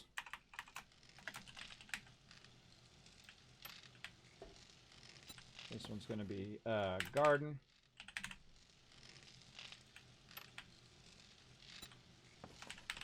Food, water, meds. Let's just say cooking overflow. There we go. That's a good one for that. That's if you have too much of all the stuff in these other boxes, you just throw in that extra box over there. So let's go ahead and unlock all of these. Those are looking good. Yeah, also what he can do is he can run from the outside and he just come in from the outside and just grab that stuff. Like if he needs the garden box, he can grab it from there. He can run all the food and everything from the outside. He doesn't necessarily have to come into the base, which is also nice for your peeps who are doing drop boxes and your people who are going in and out and collecting all of that. But also the people who are doing your cooking and farming because they're coming up and down from the farm down there.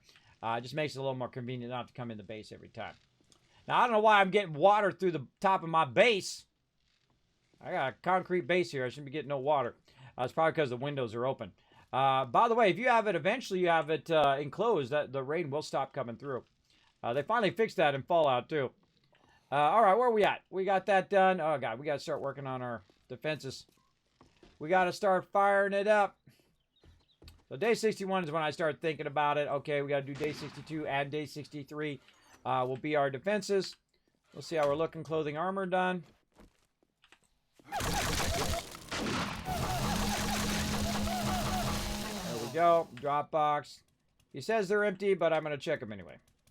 What is going on with my boxes? Come on. Open the box.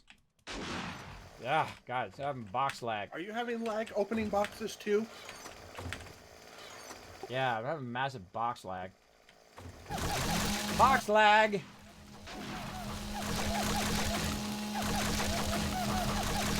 Worry about it now. No boxes there. All right, mods and patterns. Now these are gonna get split for sure. Those are gonna get split for sure. But those are now what I'm getting to is I'm getting to the stuff that's most likely gonna be inside the base itself.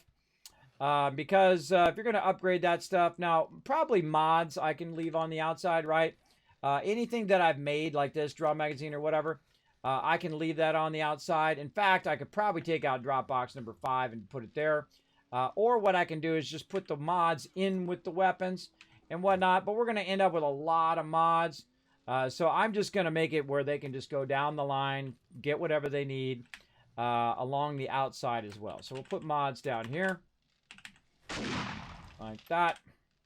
And then we'll put all of our actual mods. Those are the things with, you'll see with the little wrench next to it. Now, some of these mods are also like armor mods and things like that. We can take those mods and put them in with the armor, but it's got a full box for it right now, so it's going to be fine. There's no real reason to move that over. Now, another thing I want to do here in the raw food, I want to go ahead and move this stuff over here in case they need to use that and get that going. All right, so we got that unlocked. We can unlock mods. What are we doing here? This is probably going to be quests and books. Let's do books and quests, which is different than everything else. So, like the almanac would be a book, right? All the rest of the stuff, this is a recipe. Recipes belong to the interior of the base. Now, right here, where I'm at right here, I'm actually going to go ahead and put in some more boxes, which I don't have on me right now. I'm going to put in some more boxes and go from there. Now, this will be the final time that we have to run back and forth because we won't need to go down here anymore. There'll be no reason. And I'll actually make it into a kill box, and I'll probably end up taking out part of the stairs and whatnot. And so we won't have to go back and forth anymore. That's the whole reason we're doing what we're doing, is so we don't have to do that anymore. Oh, and I forgot the trade box. Oh, and I need some gas, too. Let's hope he had left some gas in here. He did. Yay. Yay us. I just put a bunch of shale in the chem benches if you wanted to get some more gas in. All right, how we looking? Trade box? I forgot to do the trade box. I should have put the trade box in there. We'll get into that later. All right, lead, brass, that's for the forges. There's our books. Looking good there. We'll grab a few of those while we're here and just limp our way back. Yeah, because you can make actually pocket mods that go to your character, and you put them on your actual clothing, not your armor, but your clothing, and then that actually gives you more pocket space. But I'm filling my entire inventory, so I'm going to be overburdened no matter what, unless I had the triple pocket mods, which do help you a lot, which you can put on your armor, and then you can basically unlock all of your inventory space without ever having to put any points into it. Speaking of points, am I looking on my points? Okay, I got 4 points I got to use before Horde Night here. All right, let's do it. We're gonna get. Oh, I forgot to get the boxes while I was over there. I'll get them in a minute. Ever so slowly. There we go. Boxes and quests, or books and quests. So these are all books here. All this. So when people are trying to find, mining or whatever, I try to make it into a giant library. I just keep buying them, and then eventually everybody learns every single book. That's why I tell the traders to go ahead and bring as much as they can. Now, just to make this go a little bit faster, I'm going to go ahead and just put all this temporarily in that box right there, so I can just run back a little faster and just kind of bring it over. And then we'll, because I need to get more boxes to put all my stuff in. So let's go right over here and get this one. Now, this is the one that's doing all of my stuff. Okay, we've got whatnot. 180,000 gas started. Oh, well, hopefully that We need will more. last a little while. I just kidding. We need more. We need more of everything. We still have 20,000 left, so. Oh, okay. Wow, I went for shale when I did because I've been burning through the gas like crazy. I understand completely. We'll come back for the rest of that stuff. Now, what we're going to do now is set up our production boxes. The trader stuff in Dropbox 5. So whoever's doing trading.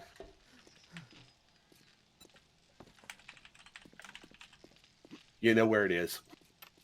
What are you talking about? Dropbox 5? There's no Dropbox 5. This is a trade box. I love to mess with my crew. Fine, fine. I said that earlier. I should have just made that box number 5 into something else. I mean, 4 drop boxes is more than enough. I think we'll be fine. All right, and I'm out of food again. But guess what? We moved the food over here, so I have to run back and get some food. I just got to remember where it is. Now, I'm going to color these boxes in so they're easier to recognize just visually as well. But let's get this done.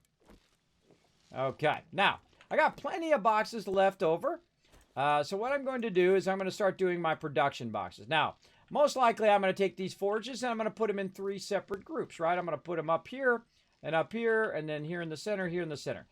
So what I'm going to do is I'm going to actually put the boxes for those particular forges way up there, and because you can access it from underneath, like that. So you can just say, okay, this is going to be the building box, right? And usually the building box is the box that I use the most. Now, there's a problem.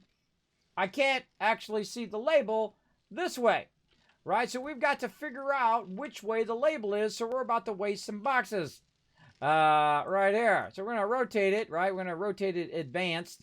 Now, I don't know if it rotated this way. Did it rotate down? Is it going the right way? Heck, if I know, I'm just going to put it in there, give it a try, like so. Nope. Why are you doing shotgun? Nope. Nope. Okay. What are you doing, bro? Not helping me here. Get in there. There we go. Test. Nope. See, it's still up on the top. So, again, how do you get the box to go down? Heck if I know. But I can show you the way that the bottom of the box looks, and you can actually see some arrows on the side of the box.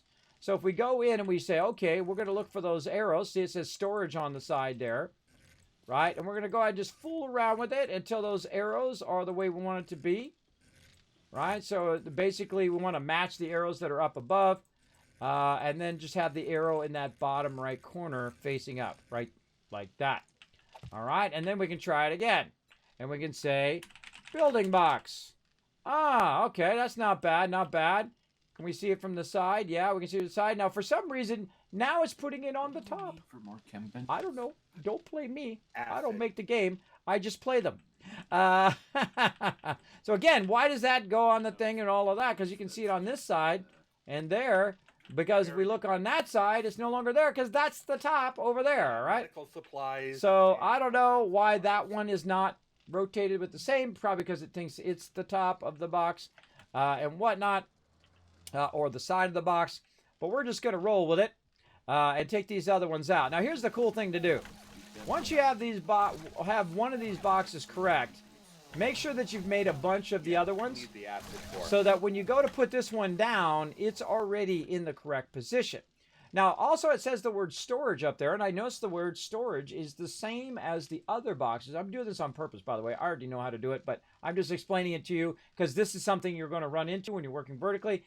So if we go ahead and get the arrow to be facing the right direction here and possibly the text up there facing the right direction, maybe we could do it the right way. Let's go ahead and try it again.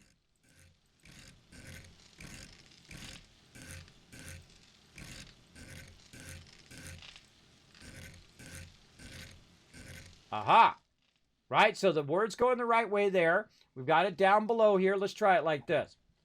And then we're going to go ahead and put it in here. We're going to say building box. And there you go. There you go. That's how to do it. Now, if you go to the other side, it's going to be blank, right? But you can still see it from underneath that it's the building box. And most likely, I'm going to be standing here because the forges are going to be up on the thing. We'll pull the forges out of there. But that's how I want it to be. And now that I got it the right way, it's time to put these in. Let's go. Again, it's going to remember the direction in which I did. So what I'm going to do is put 4 boxes in the center. And then I'm going to do the same thing over here. And this one I'm going to go a little bit off that way, right? Because this one's a little offset from the center. That's okay. I'll leave a couple space. And then over here, same thing. I'm going to go ahead and go here. Oh, no, I'm out of boxes. I'm out of boxes, right? So if I want to make some more storage boxes, I'm going to need some more wood, right? So now I got to go back, and then I got to watch my orientation again, because my orientation could be incorrect. So let's go back over here and grab one of the most important boxes in the entire base, which Alan's currently in, which is the crafting box, right? This is one of the most important boxes. I'm actually not going to grab it all out of there for right now. I'm just going to make a bunch of boxes. Let's say make 10 more. Now, if it's smart, what it'll do is it'll put it back down in my bar, which sometimes it will. But the problem is it's not going to be on the correct box, right? The box may be this box, which is a different box than the one we got, right? This one does not have the label on it, so watch out. That one's not going to be a label box. Now, they do have the ability now to go ahead and copy shape, so we can go ahead and copy that particular one. But did it change its orientation? It did not, right? So we want to go ahead and, again, watch our rotation. Oh, we're not advanced rotation. We're just rotating around in a circle. And I went past it, of course.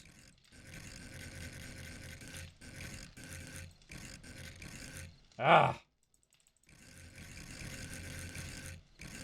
I don't know why the thing I'm always looking for is one click away from the other thing. There we go. Boom. All right. Again.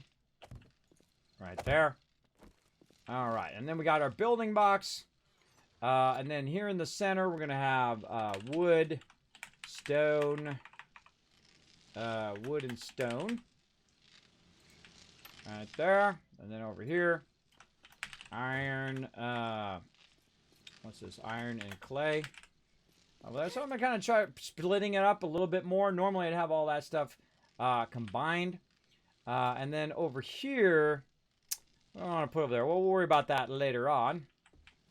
And then, oh, stone. That's what we want over on this side. Stone is the other one. Stone. Okay, and then right here, this is going to just be a bunch of boxes. Now, normally I don't break up brass and lead, but this time I feel like I am. I'm going to really go to town on it because I feel like we'll eventually come back here and make a ton of this. But we'll probably be taking a break next Saturday to do a bit of Valheim. And what we might do is we might just switch, right? 1 week Valheim, the other week 7 Days to Die. I don't know. Maybe we'll just do a bunch of Valheim, and then when we get done doing that, I might add another night, 4 or 7 days. Or I might split my streams early and late. Who knows? Who knows what's going to happen in the future, but I know what I'm doing now, and that's taking care of this. Let's see what else. Probably, where do I want to do my crafting? Probably want to put crafting over here, too. Let's put the crafting. We're going to put this crafting 1. Crafting 1. And we're going to go ahead and leave some expansion. And we're going to say crafting 2. Now, one thing I need to do is I need to go in and unlock all of this so they can put all these resources in here. Again, we're day 61. Almost into 62, and I'm going to need to break off of this. Unlock. Unlock. Making sure I'm not accidentally locking them back up. Now, these boxes right now don't do anything. But these will be other stuff that we need down the road. Oh, sand was the other thing. Stone and sand. This is going to this one. Stone and sand.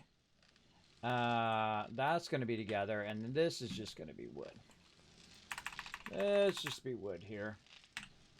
And that's why I don't always unlock them right away, because I might change my mind on what I want. But that's going to be awesome.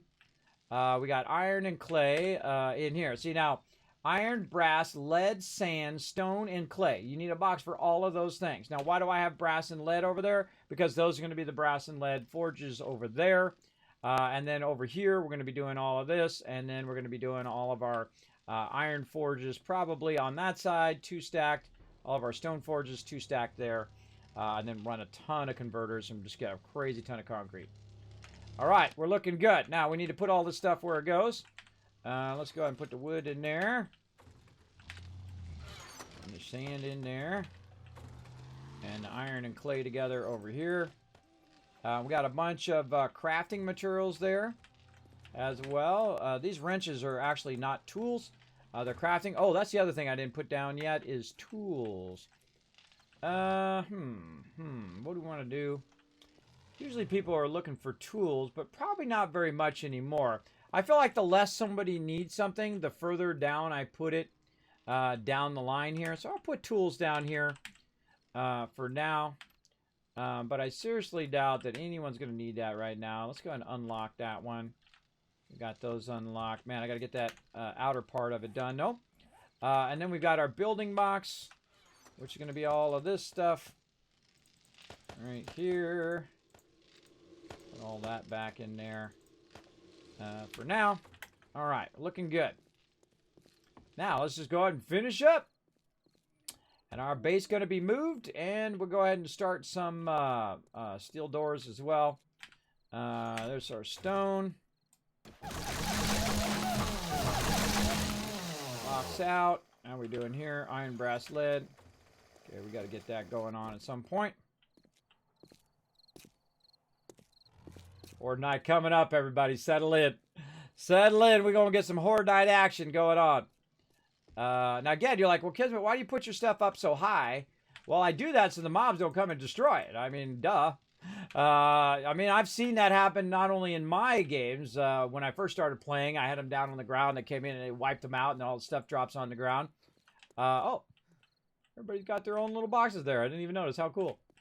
And so basically, you want to make sure that you got it up high enough where they're not going to breach. Case in point, they breached right here in our base and started coming in. Now, had I had the boxes right there up against that wall, they would have destroyed those boxes and dropped them all on the ground, which would not have been good. All right, more stuff here. Now, I feel like it might be a little faster if I just go half inventory here instead of filling my inventory up each time. And this is going to be nice. We don't have to run back and forth every time. All right, iron into here. Now, here's the cool thing. Once you put some of that in there, you can just double press this button, and it puts it in there for you. That's new if you haven't played in a while. That's awesome. So you can just put like one stack of lead in there, just shift left click, and then just like double click, and boom, right in there it goes, right? And the same thing over here. I'll put the brass there. And then any more brass that we put in there, we can just double press it. Goes right in there like it's nothing. Pretty easy to move it. Okay, so let's go ahead and get our crafting. This is going to fill up our inventory for sure. We're going to be encumbered.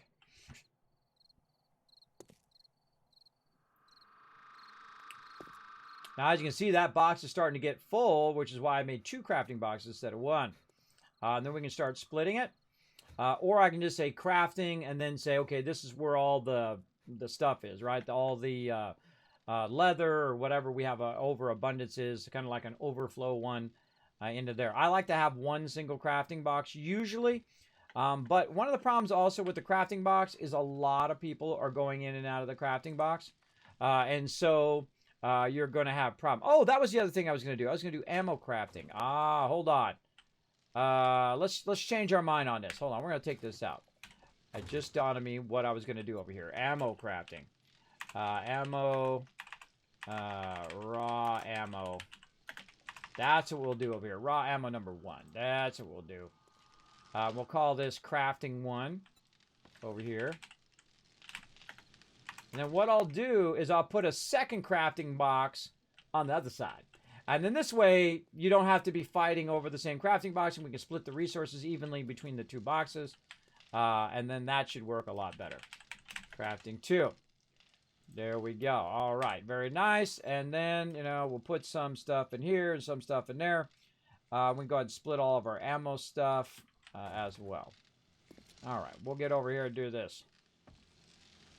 And now also, it's going to free up our crafting. So we'll probably use crafting 1 for now, because a lot of this stuff that would normally go with the rest of the stuff is going to go into this box. Actually, this belongs with our other stuff. Coal I'll put in there. That's fine.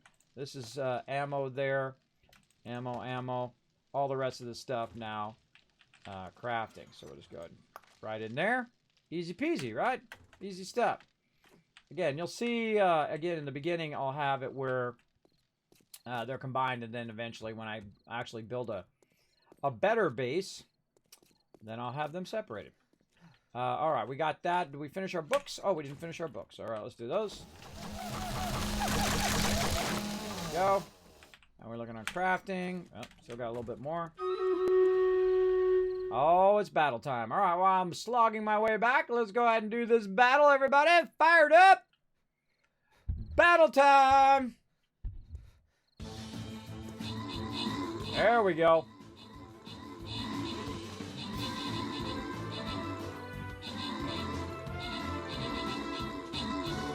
Now we're getting it going on.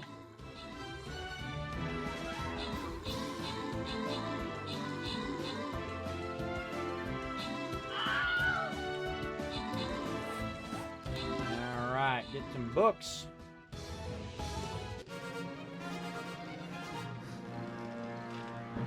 Got some books to put in there. All right, open the captain's chest, grant some rewards. Let's see. Reaper, Crazy, Bo, and Ro all getting some extra love. And the Man of Steel Games coming in MVP of that round. Getting close to the boss here. How much time we got? We got plenty of time to run another battle. Let's do it. Let's do it. Let's see. 3 skull. We got any more quests we need to do over here? I think we might need another word. No, we got it. Oh, we got these done too. Oh, look out. Oh, look out, everybody. We getting the scrolls. What we got to do now? Place 10 captain units in battle. Oh, we're going to get that one done. That's easy mode. What we got here? Earn 50 event tokens. All right, I feel we get that too. We already got this done, right? No, we are going to place one more warrior. All right, let's do it. I love the quests. I think that was a genius idea. I love doing achievements and quests. I love those kind of things in games. Let's bring out the epic warrior here to lay down some deeps. And now we got that done. Let's go ahead and get it real quick so that we can start that cooldown going. Another 50 gold there. Another 24 hours. Be no problem. No problem there. All right, come and join us for some more Street Raiders, everybody. We're blowing it up. Getting that loot. All right, let's go ahead and put all of this into here. Looking good. Oh, man, this base is shaping up now. This is one of my favorite parts of building the base, though. When we transition from our starter base into the much nicer base like this. Oh, I should probably just put the ammo stuff in because that's going to be a lot easier to get the ammo stuff out first. All the rest of this stuff is going to be crafting. All right. And then this will be crafting, and we'll just go ahead and drop it all. Now, see, notice how it doesn't take the stuff out of my bar? That's why I put that in my bar to block anything from going in there, but also to make it easy for me just to put that in there like that. Okay, almost done. Just a few more boxes, and we are done Rooney over here. I'm going to move my my bedroll as well here in a bit. Come back to my box, get the crafting box. All right, crafting box. That's usually the biggest box, by the way, is the crafting box. Got some water. We can take that one out. And raw food. Take that one out.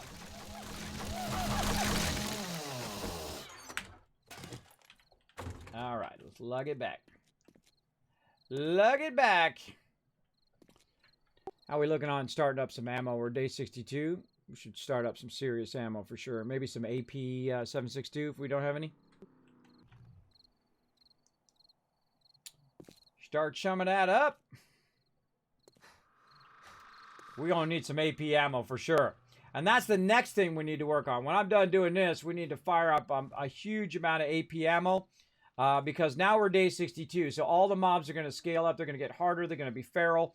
And everybody will start to need to use 7.62. You'll see me also try to use the heavy weapons. I'll try to spec into that a bit. So I can help with the feral mobs and all of that. Let's go ahead and move our way over here. Try not to catch on fire too much. Try to make our way to the raw water over here. Slowly.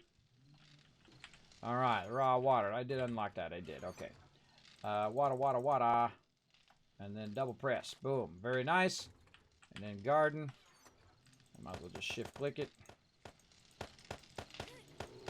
Like this. And we'll leave that in there. More water there.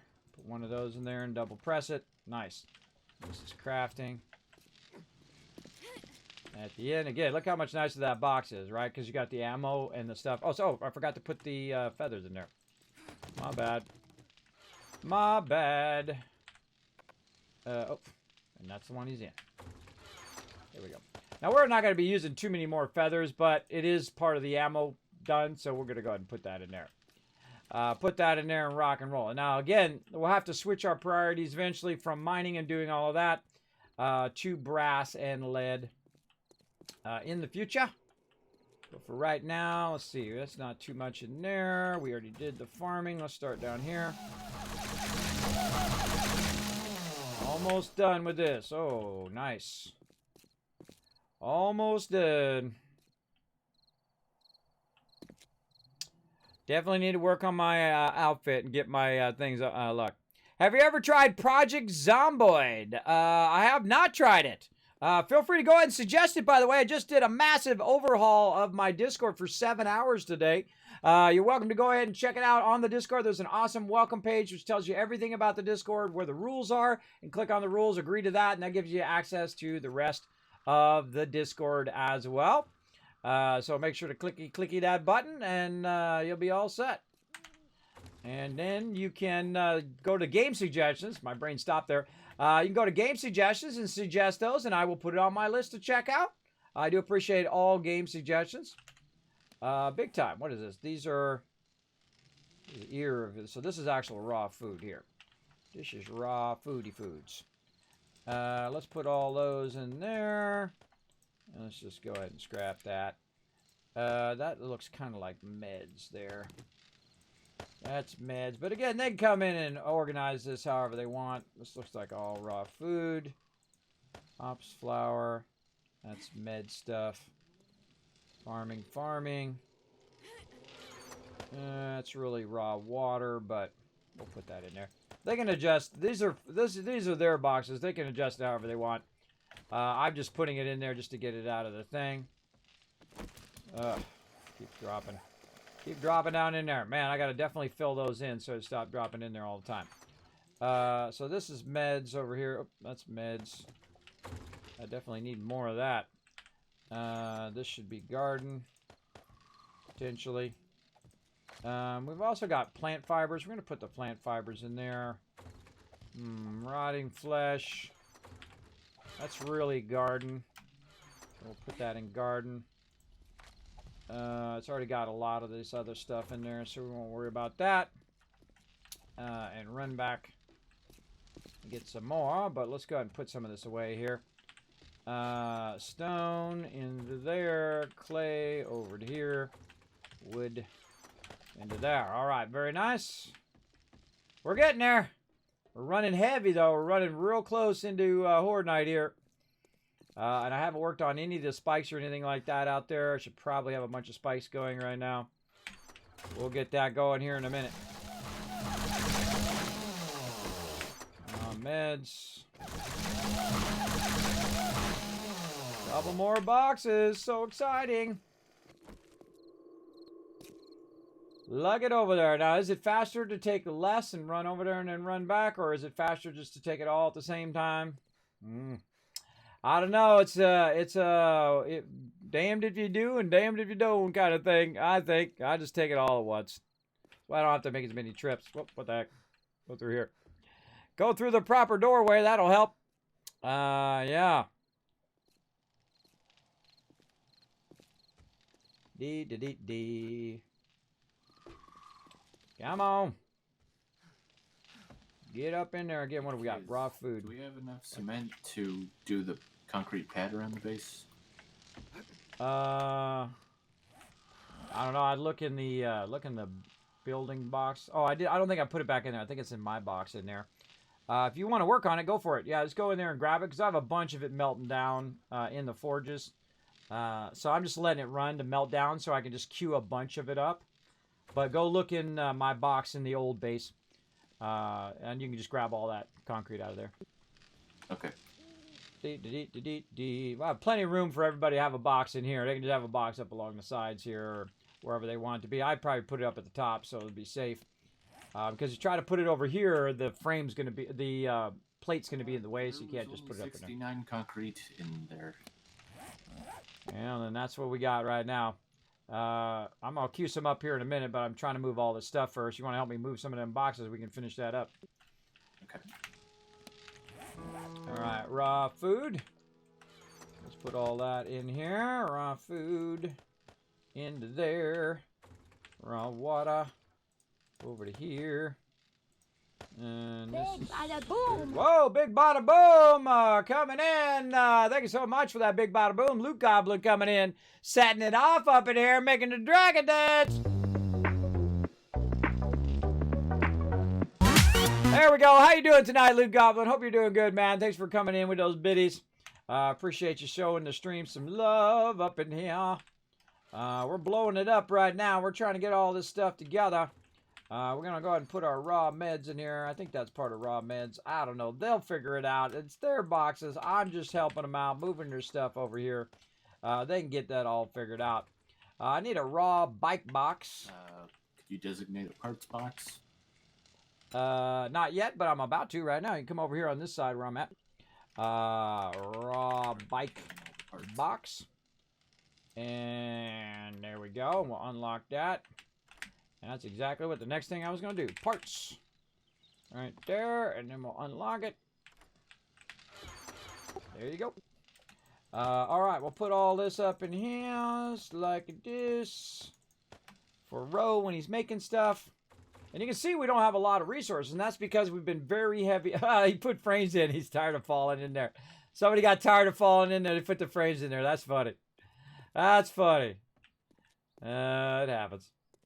Yeah, so, no, now I can take this out. Got all the parts. Grab all my stuff out of here. Lug that over. Now, this is not really my stuff, right?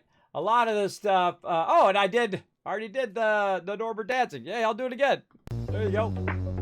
Norbert dancing again. Go, Norbert. Norbert.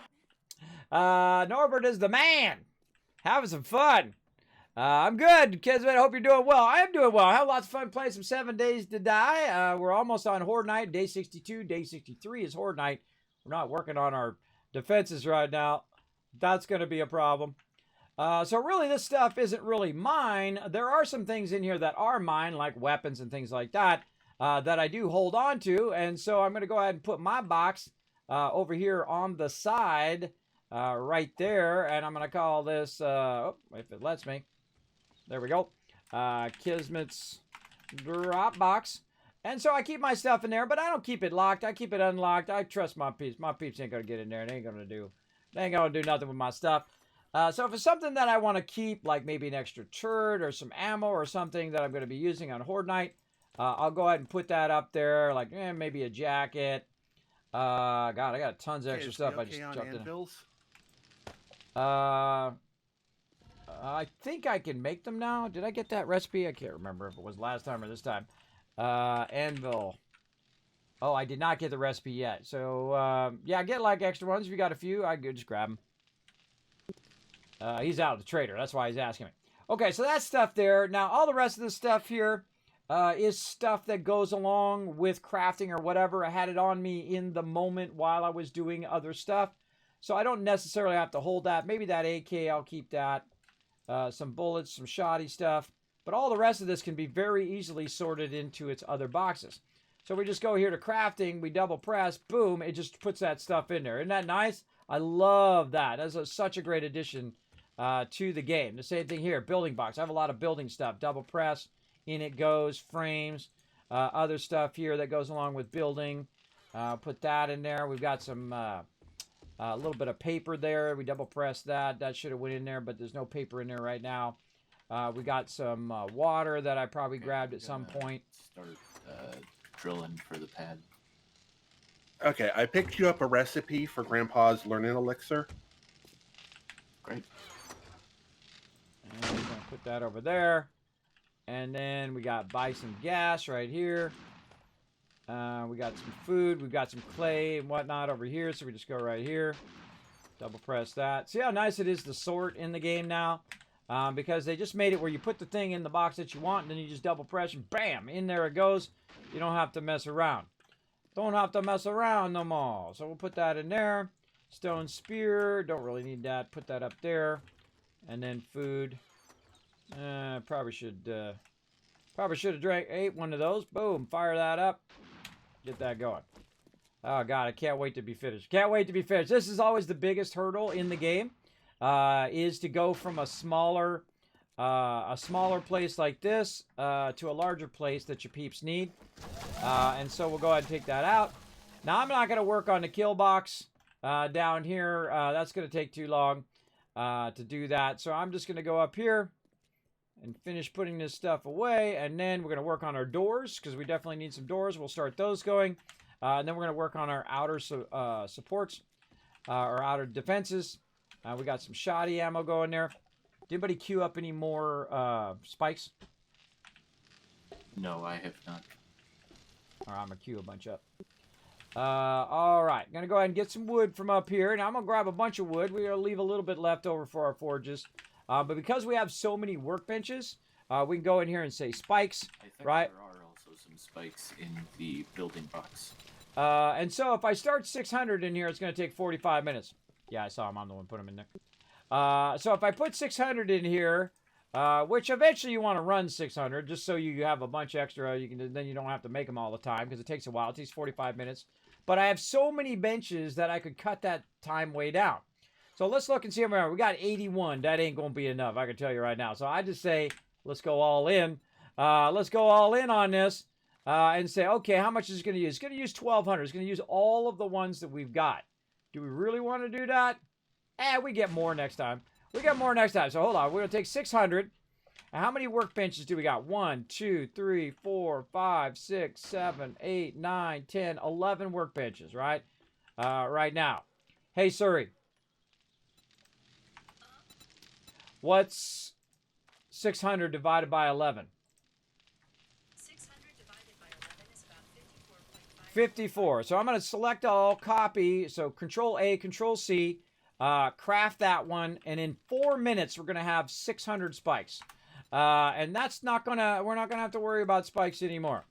Now, next time we come in, because we don't really need a lot of wood right this second. Next time we come in, we can go ahead and because we really need to get these done quick because we're already in the final day. Really, the thing that takes longer than actually making the spikes is putting them down. But again, next time we come in, we can go ahead and grab a bunch of wood and then replace the wood that we've got. Also need to start working on our wood thing. And we'll see how it goes. We'll see how if we can get Valheim going for next time. If not, we'll just play 7 days again and play Valheim on Wednesday.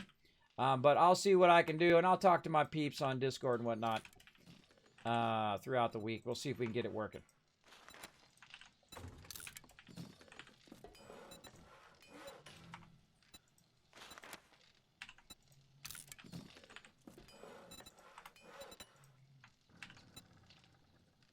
All right, all we got left on that last one is 6. There must have been more, but whatever.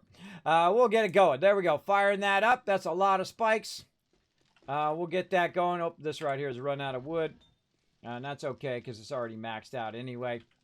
But that's why I left this extra wood. Always leave yourself extra because that's going to happen, right? Your forge is going to run out. And right now, this is actually a really good forge. So let's go ahead and cut it way down, though. I'm going to cut it down to like 89. That's still an hour worth. We'll cut this in half. We'll go ahead and tell it to do forge iron because it's got 500 forge iron in there. That's pretty nice. This one's fine. That one's done for right now.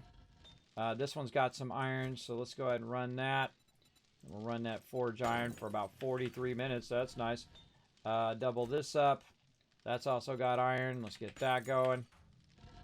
Over here, this one we can turn off, take that out. And we'll just leave those off for now. We'll let that finish. That doesn't have anything but clay in that one anyway. Now what my goal is here in a bit is to run this stuff out without running anything else in. And the reason why I'll do that is because I'm going to move the forges.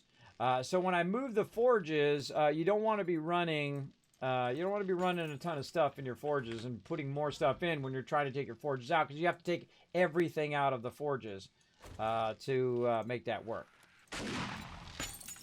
So we definitely don't want that going on. How are we looking on our stone? Stone's looking good. Oh, our cement's maxed out. Oh boy, we got to run that out. All right, we don't want to waste the rest of our cement. Now this is my favorite part right here. That's an hour and 30 minutes that's going to run out. An hour and 30 minutes, and that's what you want. You want to run that all the way out as long as you can. Let this run as long as you can. And then just come in here and just queue up a crazy ton of concrete. Because this is what allows me to do a bunch of other stuff while I was waiting to do this. All right, hopefully I have enough sand up there. Find out here in a minute. And then we can go ahead and look. I made crazy tons of sand the other day. We got tons of stone. And now we're going to queue up so much concrete that we're going to be making a massive stone pad out there. Now, it's not all going to get done right now, but we've got about 10,000. But we actually probably have more than 10,000 if we count it down here. So 1, 2, 3, 4, 5, 6, 7, 8, 9, 10, 11, 12. So that's 12,678. Again, that's why you set it and forget it. Hey, Siri, what's 12,678 divided by 9? 12,678 divided by 9 is about 1,408.6666. 666. There she goes, everybody. I swear she's possessed. All right, so about 1,400 per thing. Again, we copied the number. We're just going to paste it right in here all the way down. And literally, we're going to have like 12,000 concrete in the next 40 minutes. Now, that is going to be a sweet, sweet thing because we really need to push out our cement pad. So that's going to make Alan there very, very happy. Over 12,000 cement queued up right now over the next 40 minutes, everybody. We're going to have plenty of cement now. All right, we're going to have plenty of cement. And that's why we did all of this. This was to speed up a bit because we're so far behind because we have it at double speed. Now, it's day 62. Now, I need to get off my bootay and put all this stuff back in here. So let's just put one sand in there and double press this. There we go. And then we're going to go ahead and put this wood back just in case anybody else needs any wood. Now, I did put wood in another box over there for them, I believe. Over here, maybe in cooking or one of these ones. I forgot where I put it. Or did I not put it? Maybe I didn't. Maybe I did put it. But you should always put some wood over there, too. Kind of spread the wood around a little bit for the people who are doing the garden. For the people who might be doing the forges for your lead and do the forges for your steel and whatnot. And then this over here is just really all of our crafting stuff, right? You got all the good stuff together. Crafting, raw bite box, and parts. Now, this is crafting 2. So I don't really have the crafting stuff there. So I feel like, you know what I should do? I should probably pull this and make this crafting 2. Or crafting overflow. All right, so that would probably be good if the first crafting box is empty. So let's move it over here because this way we know that most likely you're going to spend a lot of time doing this over here, right? You're going to be a lot of time over here getting the crafting, getting the parts, working on the bikes, running over there. And the person doing the ammo, you don't really need a lot of that crafting stuff over there.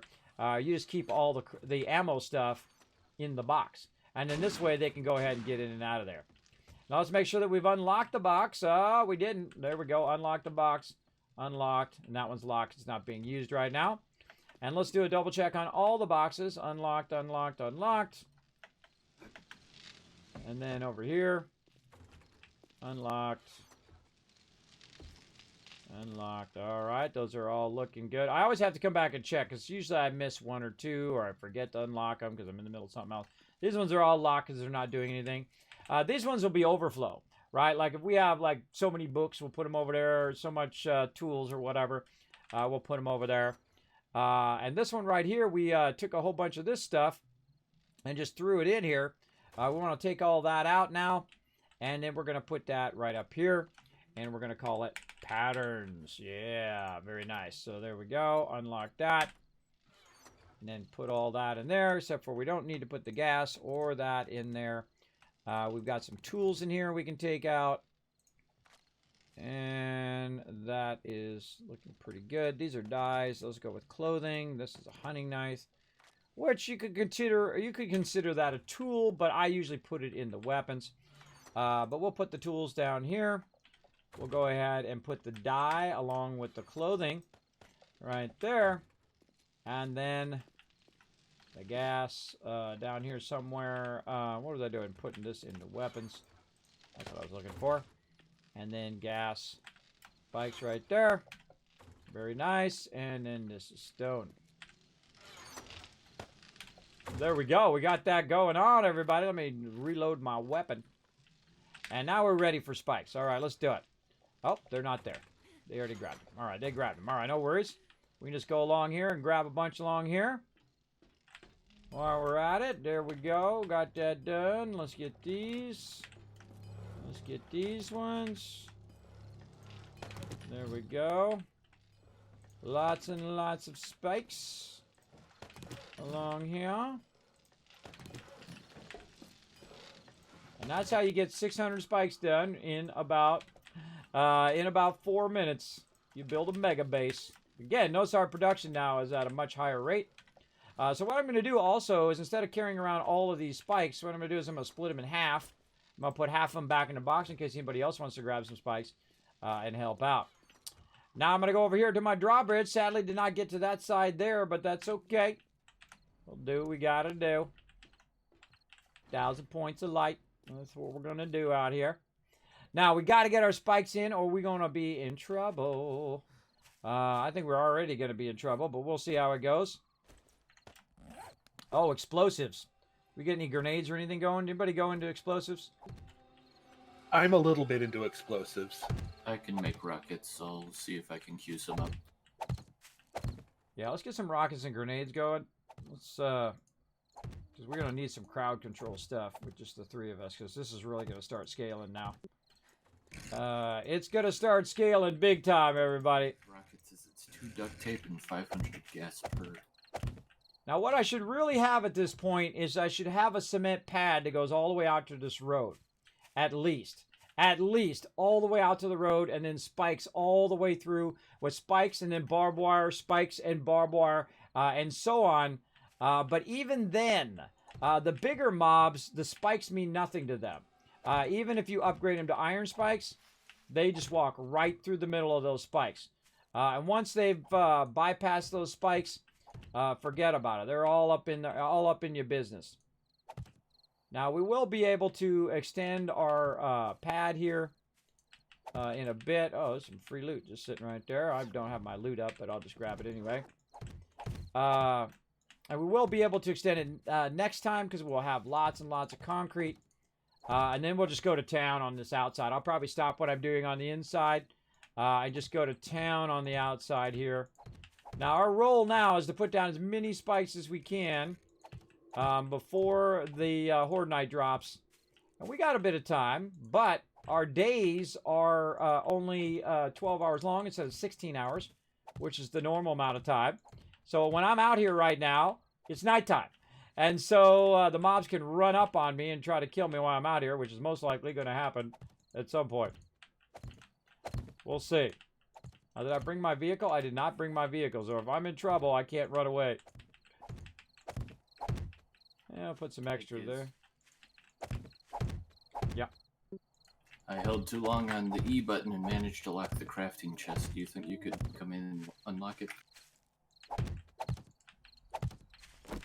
On the way. I forgot my bike out here, too. I'm on the way. Get my slow booty in there. I left my bike. Oh, I have my bike probably in my box. And then it probably got sorted. That's what happened to it. Normally, I keep my bike on me at all times. Because, you know, if you have a whole bunch of mobs run up on you, even with the shotgun, it can't kill them all. I mean, all at once. And so, typically, I'll have my bike on me. Now, let's go ahead and double check and see if I put it away. Oh, I did put it away. Look at me go. Look at me go. All right, he locked the the crafting box. At some point, you know, I can just unlock all these boxes. But one of the reasons why I leave them with the lock on them and I don't just break the lock off is because that the mobs could hit it and cause them to get destroyed. Oh no, I didn't frame out the outside. Oh boy, I forgot to frame that out. Dang, where'd all those frames go? Where'd all the frames go? Did somebody pick up those frames? There were like 1,000 frames in there. I grabbed a bunch of them. All right. I just thought for a second there I might have lost them. You can use them. I got 300. I'm fine. All right. So what I need to do is I need to protect these boxes. Over almost 800 of them.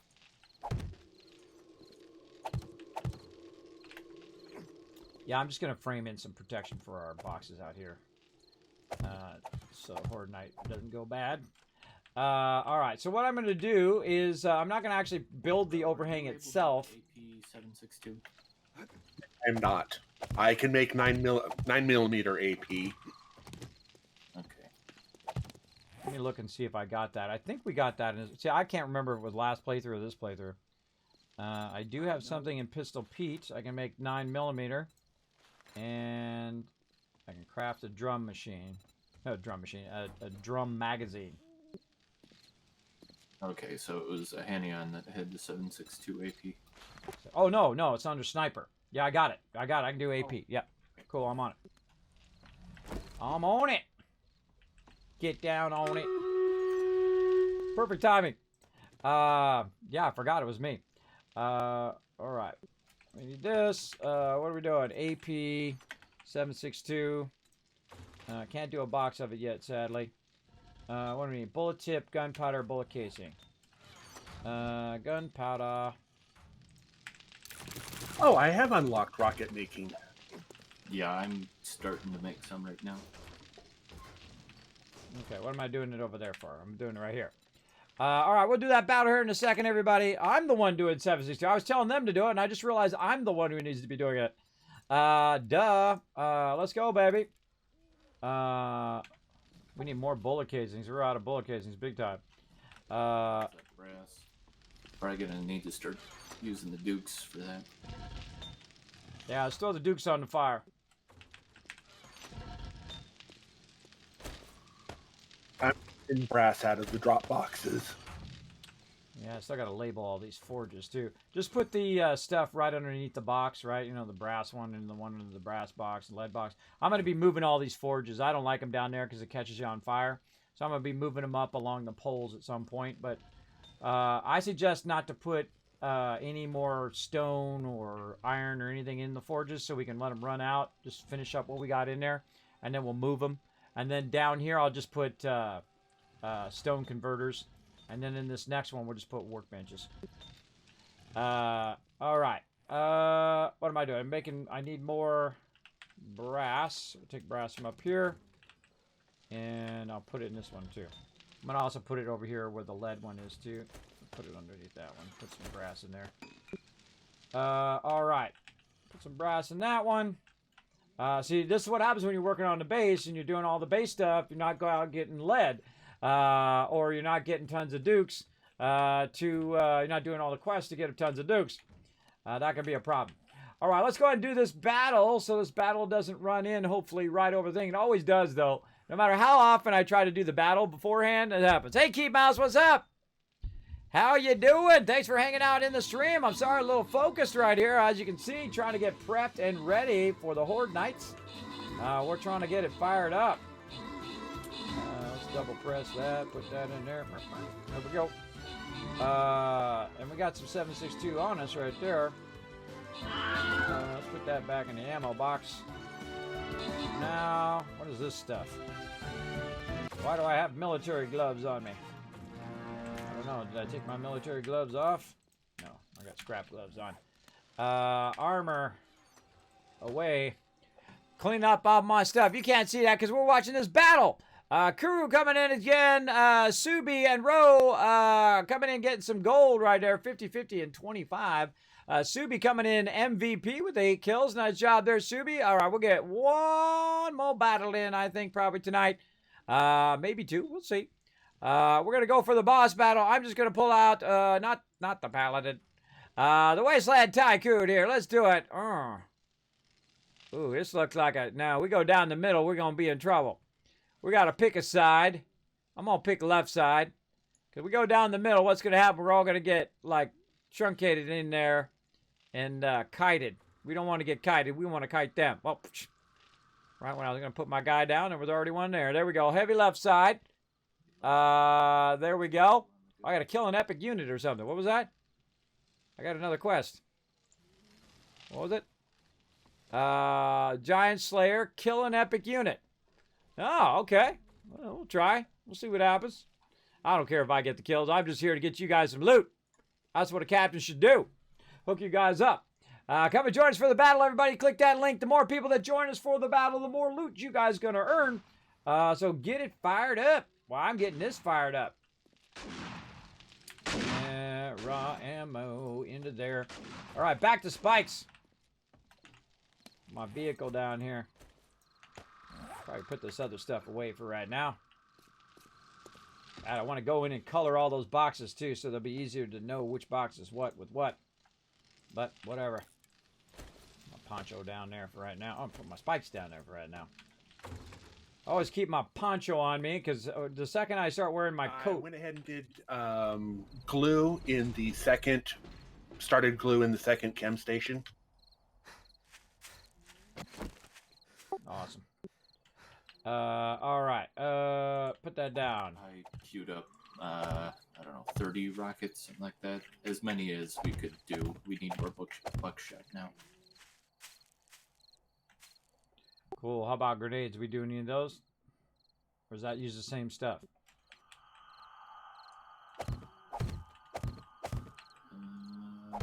Those use springs and mechanical parts. Well, let's make some of those for you guys. I'll do the rockets, and then, you know, we'll have multiple AoEs there. Because anybody can do the grenades. You don't have to have a rocket launcher. I think that's probably a better way of doing it, doing the grenades. Cheaper. What's that? We could also make pipe bombs. Those are a lot cheaper. They're just fibers, powder, and an iron pipe. Yeah, let's do it. He's Johnny on the spike. Johnny on the spot for that. I do not have enough spikes for this this part of the... This is not enough spikes.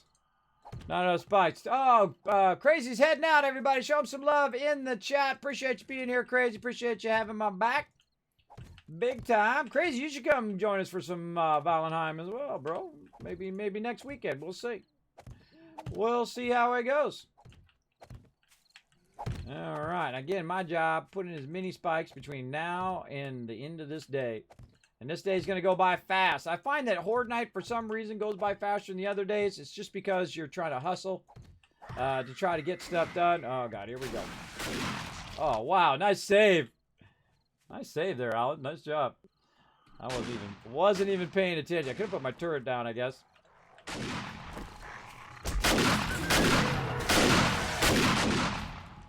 Good time to put my turret down. Roman the doggy was on me. Now,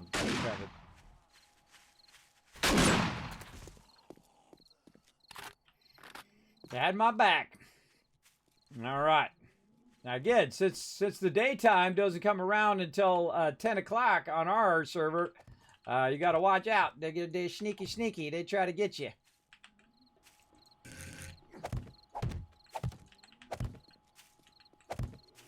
These don't really matter their direction, everybody. It's more of an aesthetic thing. Whatever you want to do, you do your thing. You do your thing. I'm going to really spike the heck out of this corner. They usually attack from this side. So you can see where they've already removed the spikes from before. Again, I'd love to have a giant cement pad in here, but I had to get the base done first. That had to set priority. But me and Alan come out here and we'll cut this out and fill this in. We'll have a great old time. Just putting down frames for days. Of course, the great thing about spikes is they're cheap. You just take some time using, if you got a chainsaw, using your chainsaw, grabbing wood. And they do help kill off the smaller mobs, but the bigger mobs, you got to eliminate those big mobs before they get too far into your spikes. Pipe bombs.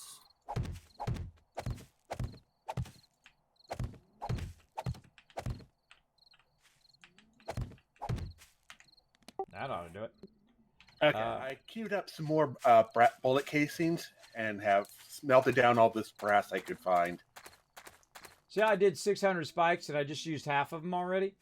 600 seems like a lot, but it ain't. Not on a base this size. This is absolutely huge. And thus, it takes a lot more resources to keep it rocking. But that's okay. We'll keep her blazing on. We'll go get the rest of these spikes. That's why we made them all. Don't do us no good sitting in this box. Bada bing, bada boom. And we out. We outie. Oh! I'm just sucking too late. 150 bullet casings in the ammo box. Oh, cool. I'll come back then. Come back. I gotta go back. More still cooking, but yeah, that's what's there now. Again, eventually I'll make this where it automatically comes down and goes up just when you drive up so you don't have to get off your vehicle every time. But I gotta speed up here. I gotta speed up a bit, and we gotta get more casings going here. Like so. Get a little bit more. Every little 7.62 might make a difference, so we're going to just keep going on that AP ammo. And I'll give it to probably Ro.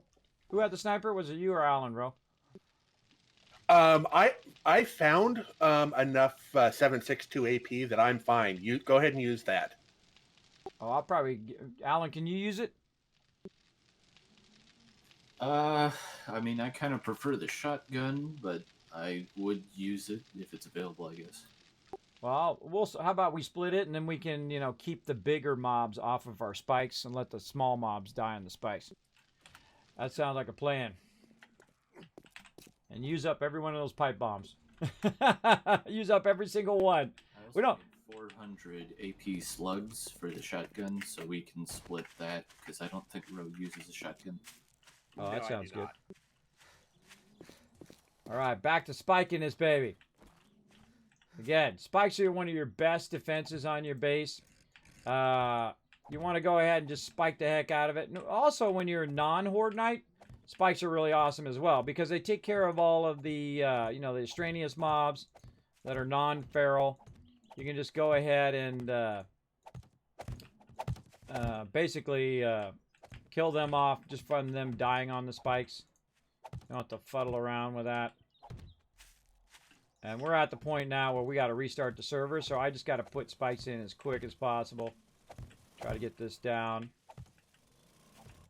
We're almost time to reset the server, just a heads up.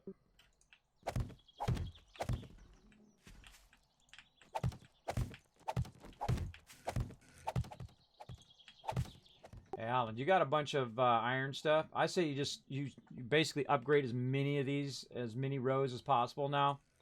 Because they're probably going to break these anyway. Just get all the forged iron you can find and just bring it down here and start upgrading everything. I got a bunch on me right now. Cool. Just go row by row, you know what I mean? Do the first row, second row, third row. Just do it all the way around again. And so we're just going to spike the heck out of it. And later on, if we have to take it out and whatnot, we can do that. But for right now, we're gonna upgrade as much as we can to iron spikes, because we're gonna have to restart here in a second. I'm probably gonna run a little long on this restart because we gotta finish these spikes.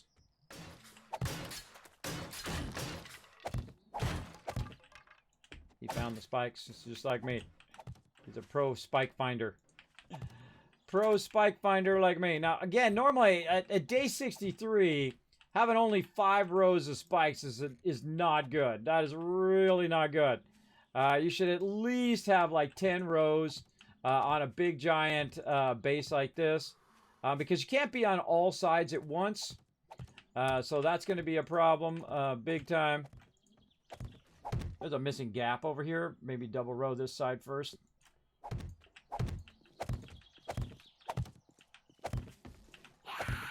Alan, I'm going to put the Grandpa's Elixir in the trade box. Okay.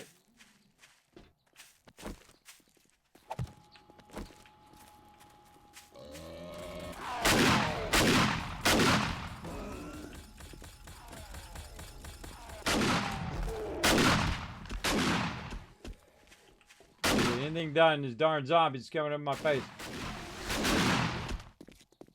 I got all day, lady. I ain't got all day. I got spikes to put down. I got time to play no games, brah. I ain't trying to play no games. That was from Shrek. Watched that the other day with the family again. God, that's a good movie. Such a good movie. Again, we should have at least 10 rows of spikes by now, and usually do. Day 63, if we're going an hour per day. Oh, God, we need dirt there. Oh, boy. We don't have no... Hey, Ro, you still up in the base? I'm right. Yeah, I'm up here. Could you grab that dirt out of the base there and come over here and drop it off the side so I can fill in this hole? Okay. All right. Let's put these babies in. See, now what I'm going to do is I'm doing one thing, he's doing another, right? So he's doing the upgrading. Dirt. What's that? Which box is it in? Should be in the building box.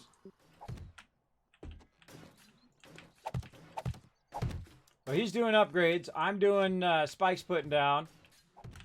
And that's how you double up. That's how you get her done like that. See, he's just spiking the heck out of everything. Rose's going to come over here and drop that down. Oh, or come over here. There you go. Appreciate it. All right. We got some dirt. Now, in this game, you can take out the blocks, but you can also put them back. Like this. So we're going to put the dirt back. Like this. It'd be nice to fill that in with concrete also, but we're not going to do that for right now. We ain't got the time for that. We got to put the spikes in is what we got to do. We got to put some spikes in. Now, they've been really hitting this side a lot, so I'm really going to go to town on this. And he's just trying to get as many iron spikes as he can. Like that. I'm just going to auger.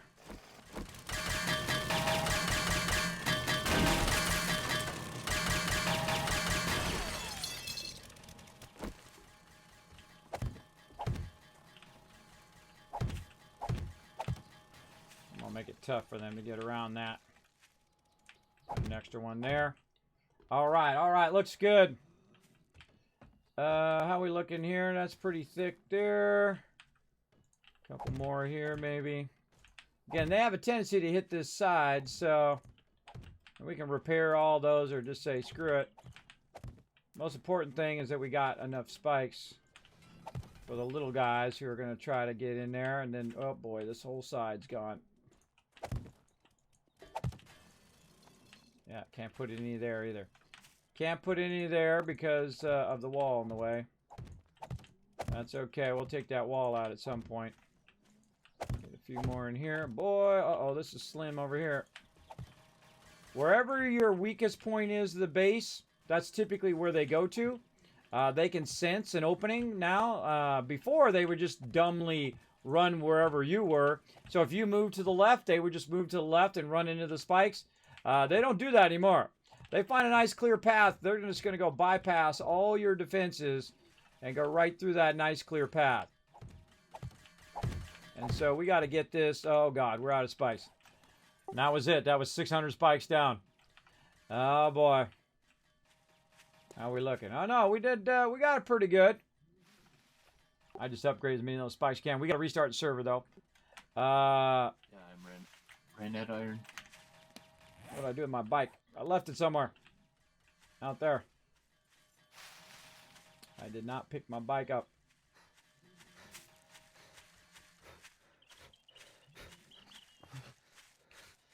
So you're running out of iron or you need more iron? I ran out of iron that I was carrying. Taking that out. Taking that out.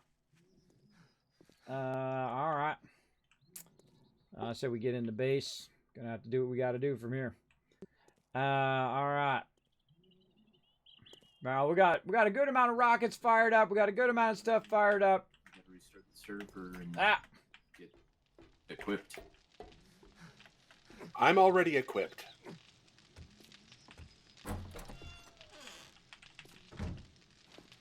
All right, I'm logging out. Restart. All right, logging out. Restarting the server.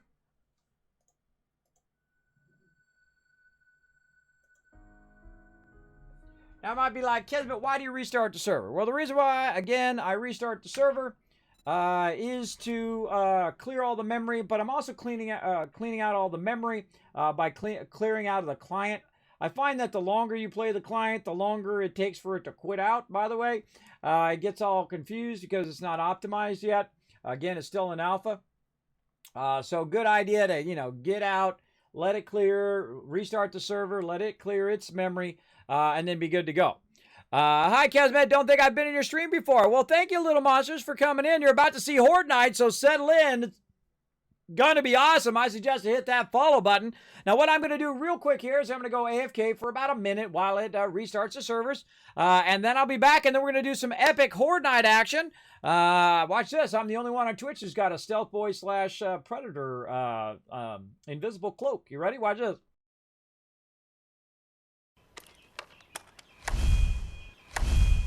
Always a good idea to get up, stretch your legs, get powered up, get ready to go to fight some Horde Night. That's what we're going to do. Let's get it going. How's the server looking? Looks like it's back up. All right, loading back up my 7 days. Let's see if the server's online. We're going to see if it's up and running, everybody. Let's check it out. Oh, I just thought of something. I should write that down.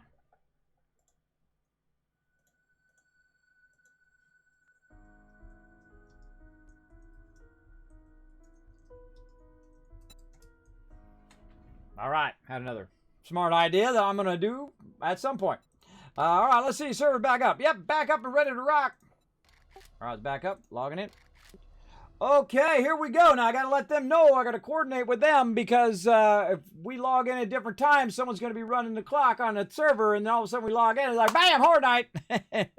All right, let's go to it, everybody. Let's log in and have some fun here.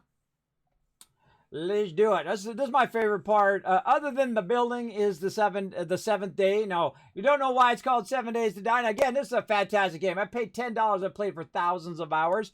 Incredibly fun. I played through all the different iterations and betas over the years. Very, very fun. Still an incredibly fun game today. We do different things each and every time. We try different iterations of our base. We take over different POIs or points of interest, and we convert them, or we build bases from scratch. Very, very fun. This one right here is converted. It's called Close Encounters, like a target range thing. And one of the things we got to work on is our food. So let's get into that. All right, yeah. I'm actually going to put some food down here for me just to eat while I'm going to go look at my box over here.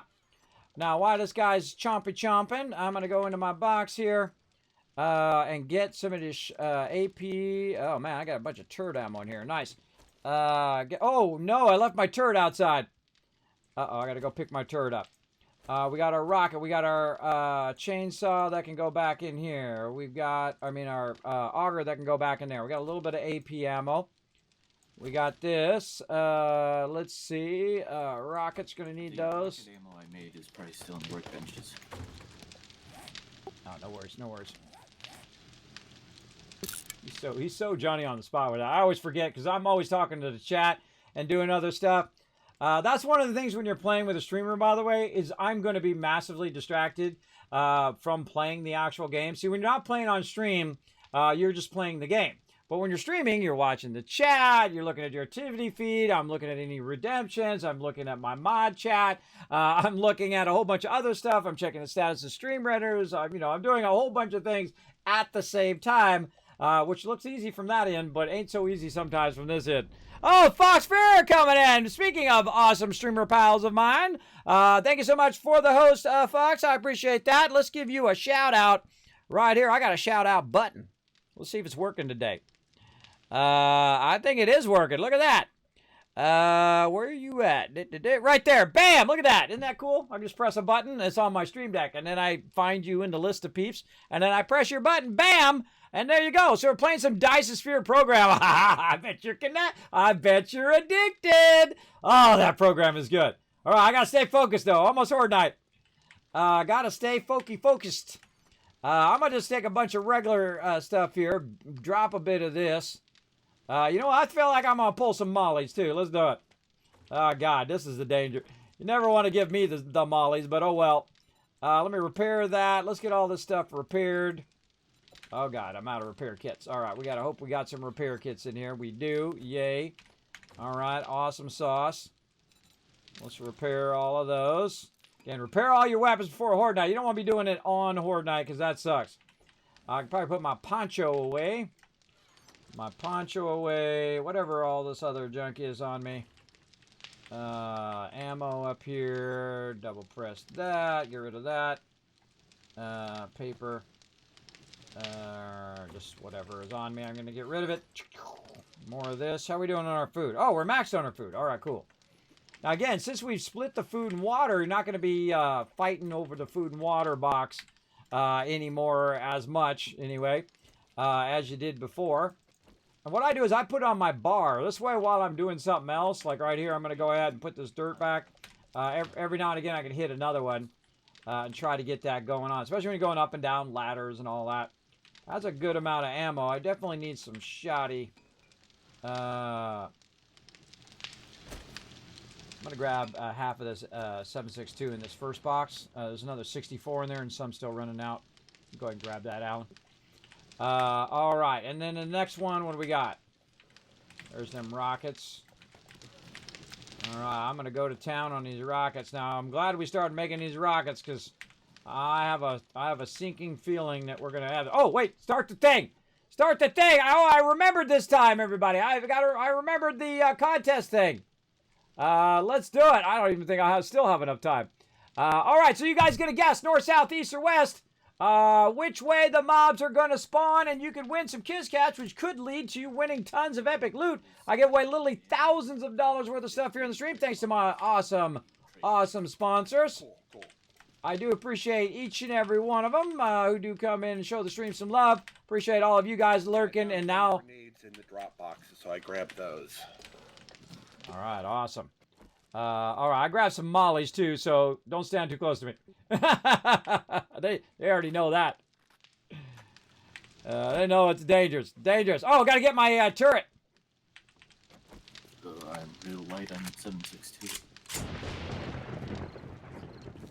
There's a bunch more in the ammo box. Grab a bunch of that. There's a bunch of 9mm, unless there's a different ammo box you're talking about. There was a bunch in there. Oh, I grabbed too much of it. My bad. Sorry, I grabbed it all instead of just a little bit. I'll be back in a second.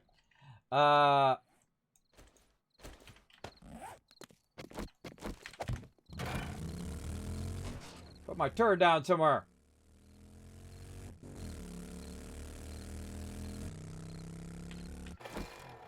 This is not a good time to be running out of the base. We got meds. This is a really bad time to be running out of the base. Because literally like in 1 minute, the Horde Night's about to start. Kit should be fine. But I gotta get my turrets together. Take medicated bandages. I'm just gonna pick this up and run through. Just want to make sure I can stop bleeding if I need to.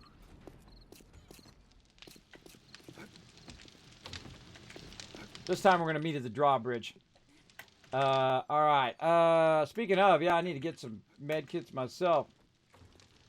Hope we got some extras. Oh yeah, a bunch of them in there.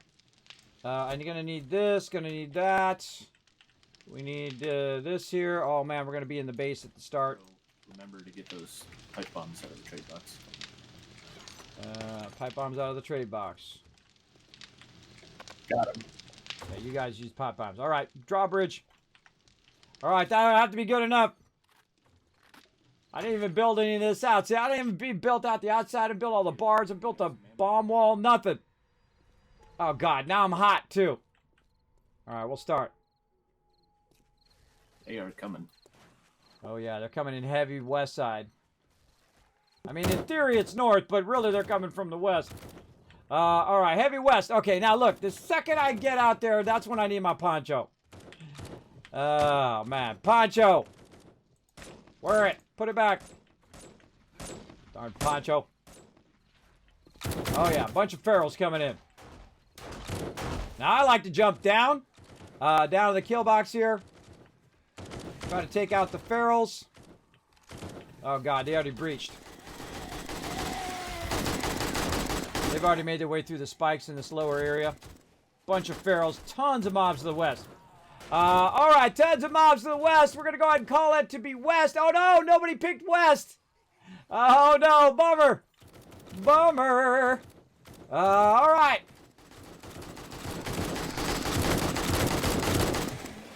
Yeah, very, very heavy west.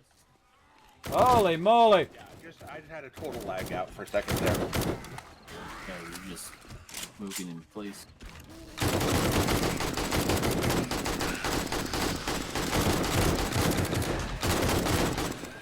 Yeah, the thing to do is to take out all the feral mobs, those guys too, but definitely take out as many of the feral mobs as you can, because the other one's going to break all your spikes.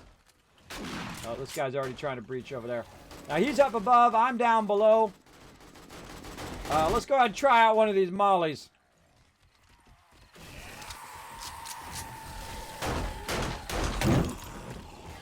Okay, that wasn't too bad. Okay, that was kind of bad. That one was bad.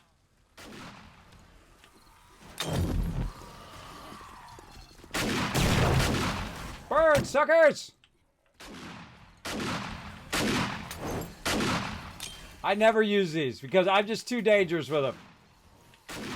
Yeah, run through the fire, suckers. Burn them a couple times.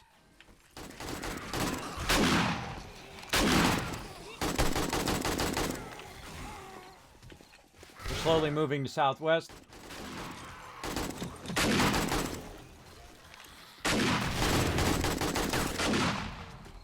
Gotta prioritize those ferals. Holy mackerel, they're all over this whole side. Yeah, they're all over this whole entire west side. God, stupid windows. They're all over this west side, all the way down the whole wall.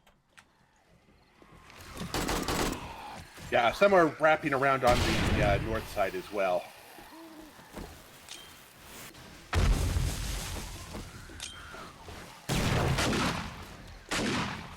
Burn, baby!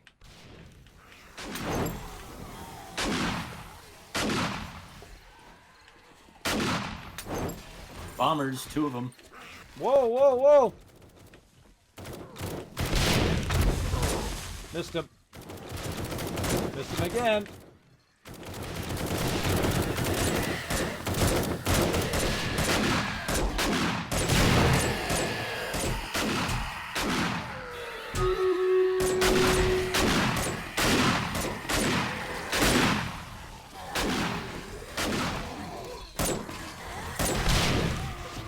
Oh, God.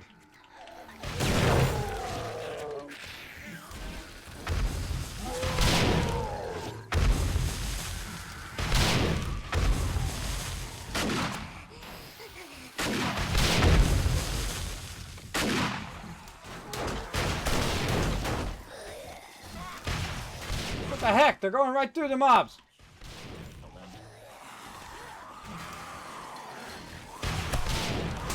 From where I am, I'm just gonna need to pull up.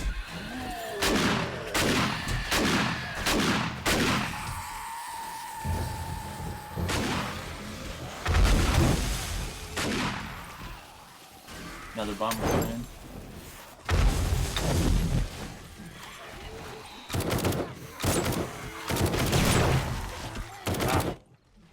Still got him.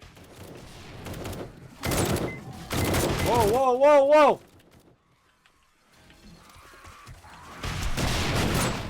Holy mackerel. Oh, this is iffy right here. This is iffy, everybody. I don't know why I'm saving. God, what is this? Keep getting in here. Alright, back to the shotty. Keep crawling through there.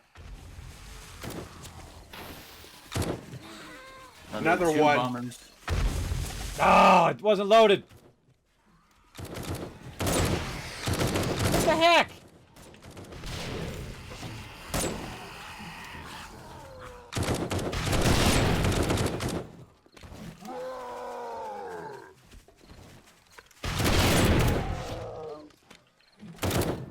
Stand up, bro. Stand up, I dare you. Alright, make sure you always keep your weapons loaded. Kind of going north now. Yeah, north, there's a straggler left to the south.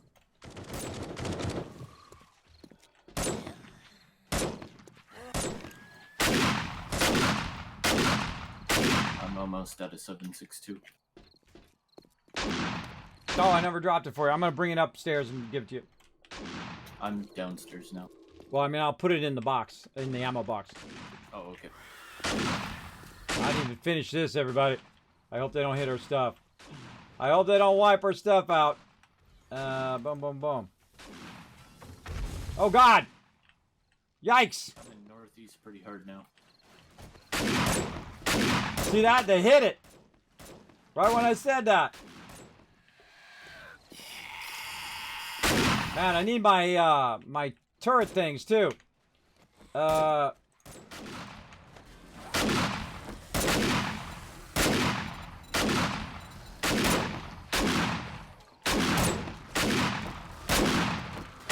it when they line up with good shots.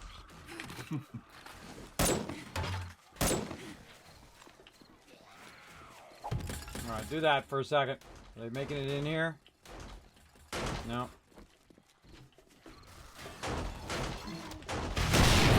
Again, I'm not saving these for a rainy day. Oh, I got 5 left. I might want to save those. Alright, let's go ahead and put in our turret stand. Let's get our other turret out. Reload that one. Alright, look, they took out that corner there, too. Alright, now what it allows me to do is run back and forth between the two sides. And my turrets kick in when I need them to. Let's get some of this going on. Kidding me.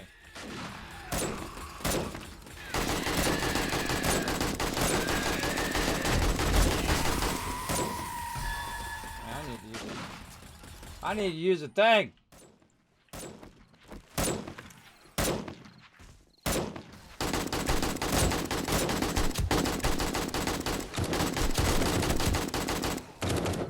That's how I like it to be, everybody. I like it to be like that. I like to be like, you don't know, bro. You don't know. Now, we played it a bazillion times in this game. And this time is like one of the toughest because you don't really know if you're going to make it.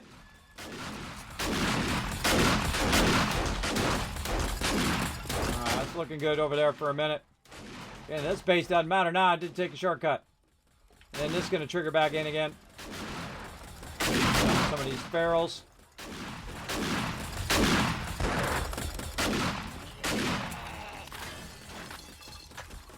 Cop out there.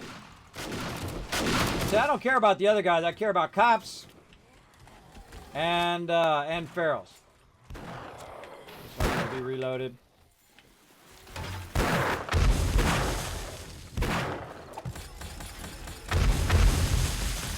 that one just good.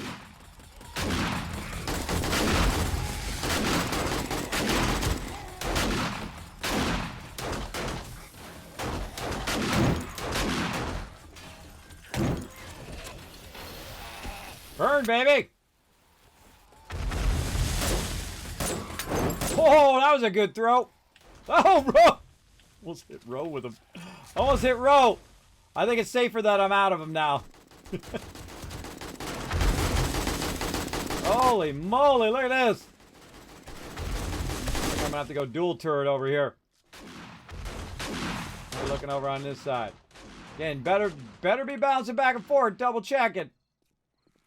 Because you never know. This is what we're going to do over here. We're going to go double turret. Right here. Fill that in. Fill it in. Oh, it's damaged. Yeah, screw it. Double turret it is. Let's go, baby.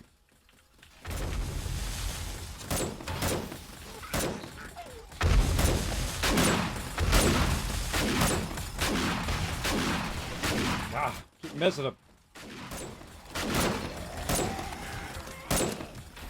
Oh, man, this is iffy. This is iffy right here. Because at any moment, man, one of those bombers could get through there pretty easy. For sure, for sure.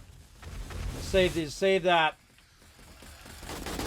Oh, big push coming in.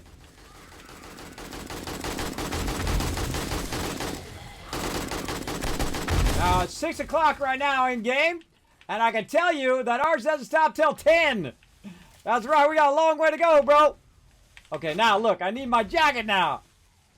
Darn this thing. I tell you. I put my jacket probably back. Alright. Okay. Ooh, mama. 2 or 3? I think that was 3.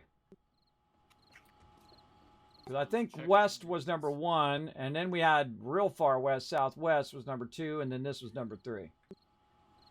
Okay.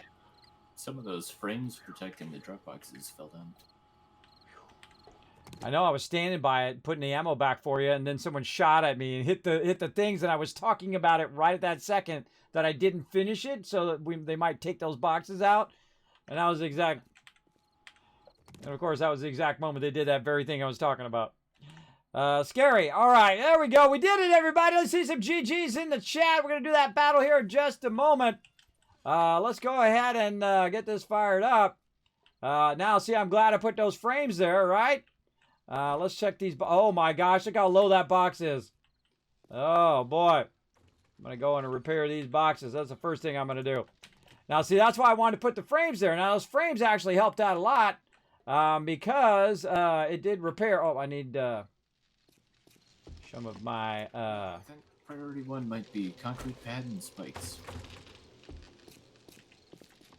Yeah, and then after that, we're going to put our barbed wire out there and row number 6, and then do another 5 rows of spikes and another barbed wire. And a whole... Oops. I didn't mean to do that. And then it's okay, I'll leave it in there. And then a whole lot of bomb wall and extension of our top area here so we can lean out and protect ourselves against those jumpers. I had a bunch of those jumpers making it in, too. So I've got to find a way to block those guys out. I got to block them out. Maybe I got to put bars on the inside. Birds were over me constantly. Yeah.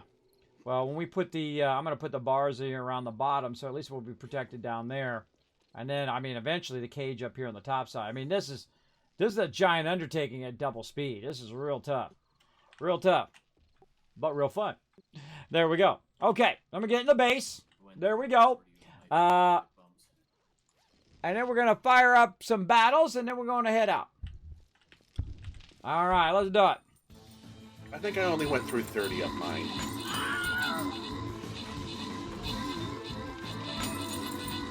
But I had grenades also.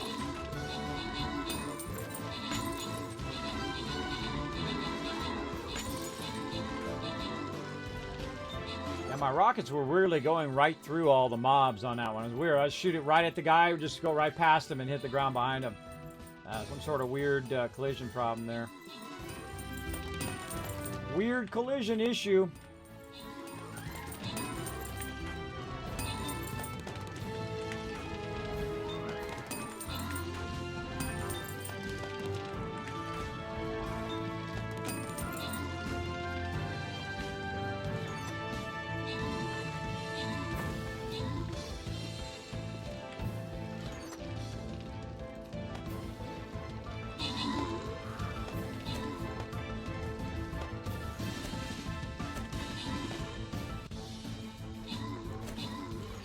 That's a long battle. Go, baby, go! Whoa! Had a head explode that I was shooting at, then your rocket would go right through there where their head was.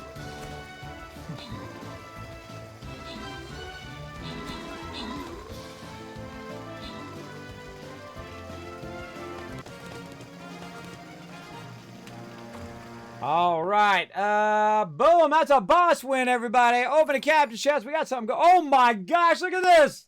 Now you're glad you hung out in the stream. Look at this, everybody. Holy mackerel. Grant rewards, too. Reekinus getting 30 Musketeer Scrolls. Subi getting 30. Riverdog getting 50 Centurion Scrolls. Way to go, Riverdog. And Rogue getting 30 Flying Rogue Scrolls. Bro, you just got a ton of Flying Rogue Scrolls, bro. And then Blackheart coming in. MVP. Way to rock it, everybody. That was a fun boss battle right there. Another boss down. That's 569 bosses. Wiped out thousands of battles. That was a great, great battle. That was a great way to end it on tonight. We're going to do that. Now, what we're going to do is we're going to queue up a bunch of our stuff. So next time we come in, it'll all be running. Now, we may or may not play some Balenheim next Saturday. We'll see how it goes. But first, we want to go ahead and make sure all our stuff is going. We're going to go ahead and stop that one. And I like to go through and always prep my forges. Another level 6 tactical assault. Nice. Awesome. I can't turn this second to last forge off. Somebody can turn it off for me. That'd be great. It's not doing anything. Yeah, I can't turn any of these forges off. That's a bummer. The last 3 here should be off because they're not doing anything. I'll make that the last 4 ones on the east side. Alright, that one's doing something. Oh, that one's maxed out with that. So we can take that out. Forge iron going there. Brass running out there. Yeah, those are fine. This one here, forged steel. Alright, now we're getting it going on. That one's maxed. Can't turn it off. Doesn't matter, I'm going to do forged steel anyway. Take that out. That one needs to be turned off. This needs to be primed, but we're going to go ahead and do the rest of our stuff here first. We need to do a bunch of sand. So we'll get to the first one here. Look at that, 172 in there. Crushed sand, we're going to go ahead and do 10,000. We're just going to queue up a crazy ton of sand in there, like 30,000 sand. Then we're going to go concrete mix, 2,000. That doesn't seem right. It's because I don't have enough sand. Must be stone too, because I've got about 3,000 sand there. Well, let's get some more stone. And then I'm just going to queue it up in this first one. Because I know later on we're going to come back and we're going to run all this later on anyway. But that one right there, we're just going to do a ton of sand in. Look at all this concrete. Oh my goodness. That's a lot. That is a lot of concrete. Boom, boom. Nice. Okay. You know another box I need right here? It just dawned on me. Not that one. Actually, I'll put it over here by the stone. What do I do with them boxes? Did I use up all the boxes? No, they're right there. Let's hope they're still in the same orientation. They are not. Advanced.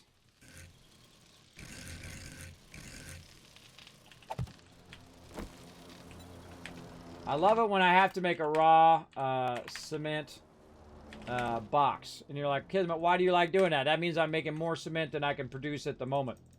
I love that. I love it when that happens. That's a lot. That's a lot of that. All right, then we'll sort this. Now we have our actual finished cement, which we'll put way here at the end. Now again, one is, by the way, one's called concrete mix, and the other one is cement, right? So there's really 2 separate ones, but I still call it finished, so it doesn't, no, there's no question, right? If I could type finished. Finished cement. Cement. There we go. Learn to type. Learn to type. All right, then we're going to go and put that in there. I can just double press. It puts all that away. We'll go ahead and unlock those as well. Make sure we got all these unlocked. Yep. Unlock this one. And there we go, everybody. I got to think that's a lot of finished cement right there. We got even more cooking here. And we just got to wait for our sand, and then we can do a whole bunch more. So let's go over here and double press this. Let's sort that. Got a bunch of ammo on me and stuff like that. Let's clear that out. We can take the kit out. We don't need this. Actually, I'll leave the kits in. And double press that. Get rid of that. Forge iron into the crafting box. Again, we'd really like to move these forges too. But again, we're just getting prepped to head out. We're just getting prepped. So next time we come in, we got everything lickety-split. Where it should go. We got some of that left, which is nice. Double press that. And iron clay. Alright. And we're going to have some more water while we're at it. Okay, boxes put away. Maybe throw some water down there. We didn't sort the drop boxes today. Let's just take a little peek in there. Holy moly, look at all that sweet loot. Look at, oh my god, they're all full. Well, I can take these out. And put the, oh, not that. Put that in. Alright, we'll clear those out next time. We'll put these anvils in, see how we're doing. That one could use an anvil. Bam. Anvil it is. Anvil it is here.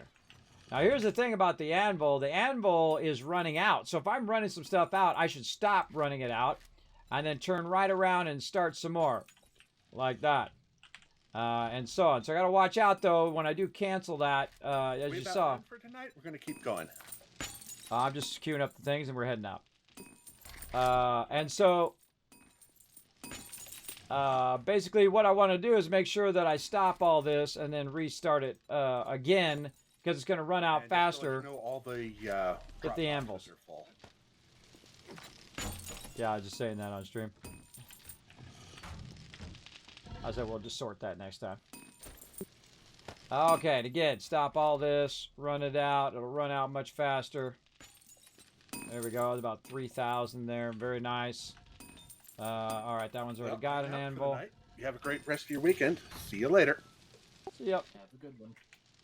All right, that was fun stuff. Now, what else do we need to do? Well, one more thing. We need to get this stone in here so we don't have to worry about it next time. We're definitely going to need a lot more wood. But we're just going to take... Oh, that was almost done, too. Put that stone in there. Wow, that worked out perfect. That the whole stack of stone went all night long and never stopped running. Awesome. Awesome, awesome. Now, again... We got to get all these things in there as well so it smelts down faster. We'll get to that. But again, let's get in here and get it done. Let that run for an expedient amount of time. Luckily, we got lots of stone.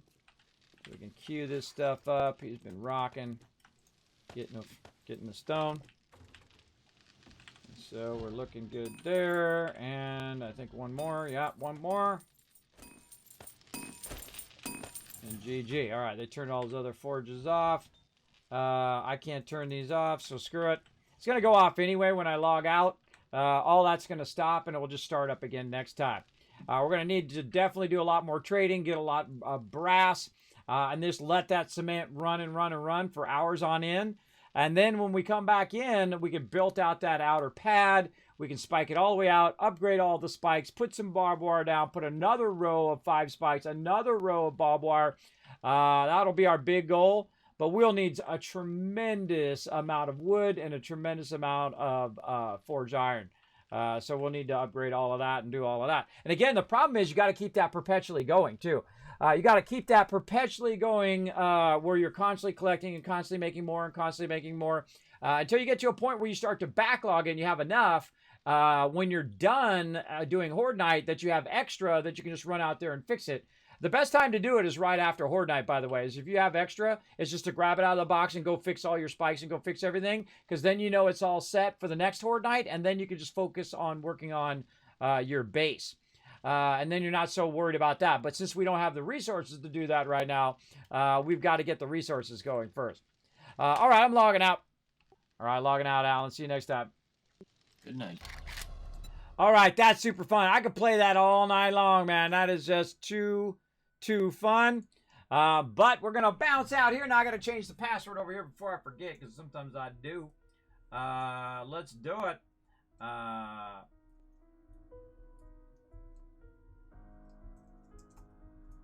usually just try to make it the password something that reminds me what I'm doing next time. There we go.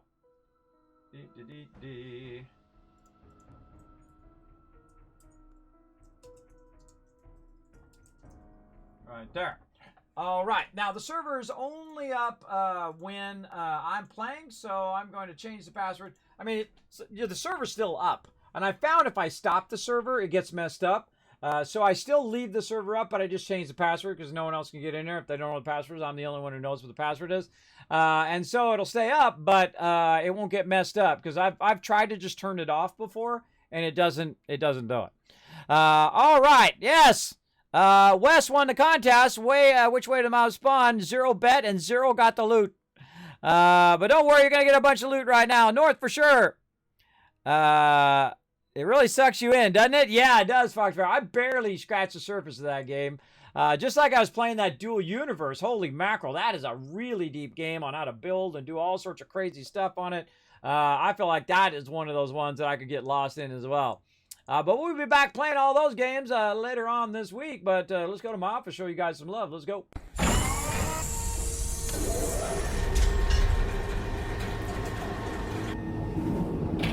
All right, everybody. Now I'm going to go ahead and share some info with you right there in the chat. If you are new to my stream, I'm sure most of you already know, but just in case there's some new peeps hanging out, right there in my stream or in the chat, you can see my schedule is Monday through Friday from about 9 a.m. to about 3 o'clock in the afternoon, sometimes as long as 4 p.m. Eastern Standard Time in the afternoon. On Saturdays, of course, we play from 9 p.m. until we feel like stopping, usually around 12 or 1 o'clock is good because I have to go to sleep and then get up in the morning and work on more stuff behind the scenes, and then I will be back on Monday. So I won't be back on Sunday because I don't do I have to work on stuff behind the scenes on Sundays. Really, I do it every single day, 7 days a week, but mostly on Sunday because I have a lot of stuff to do, like unboxings and recordings and videos and all of those things I'm also working on, trying to, get all that stuff done, balance it well.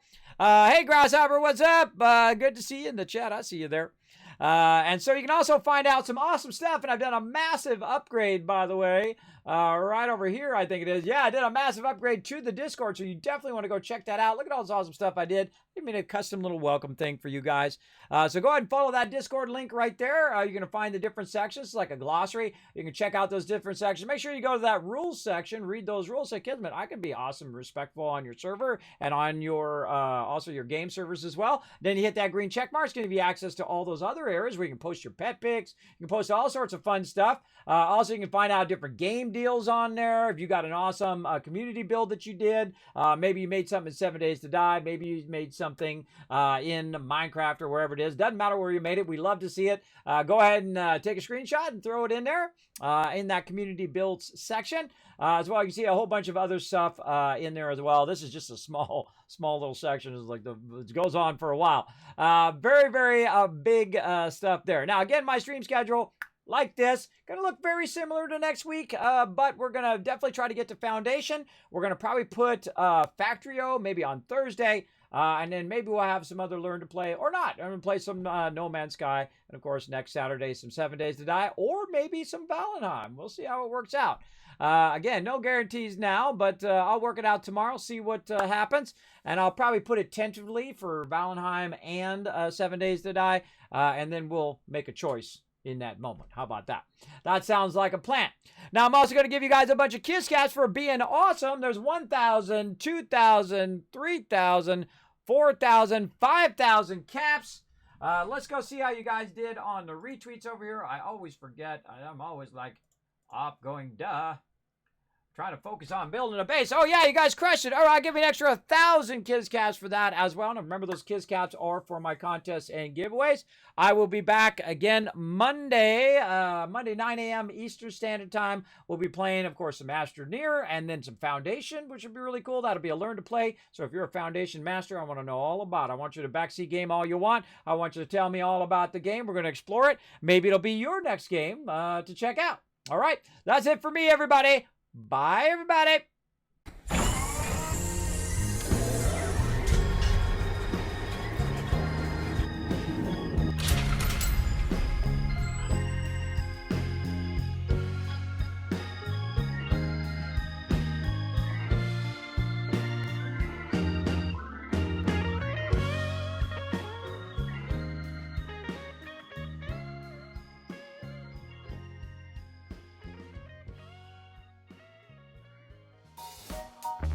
Hey everybody, Kismet here. Thank you so much for watching this video. Make sure to hit that subscribe button right in the center of the screen. Also check me out live on twitch.tv/Kismet. I'll see you all next time.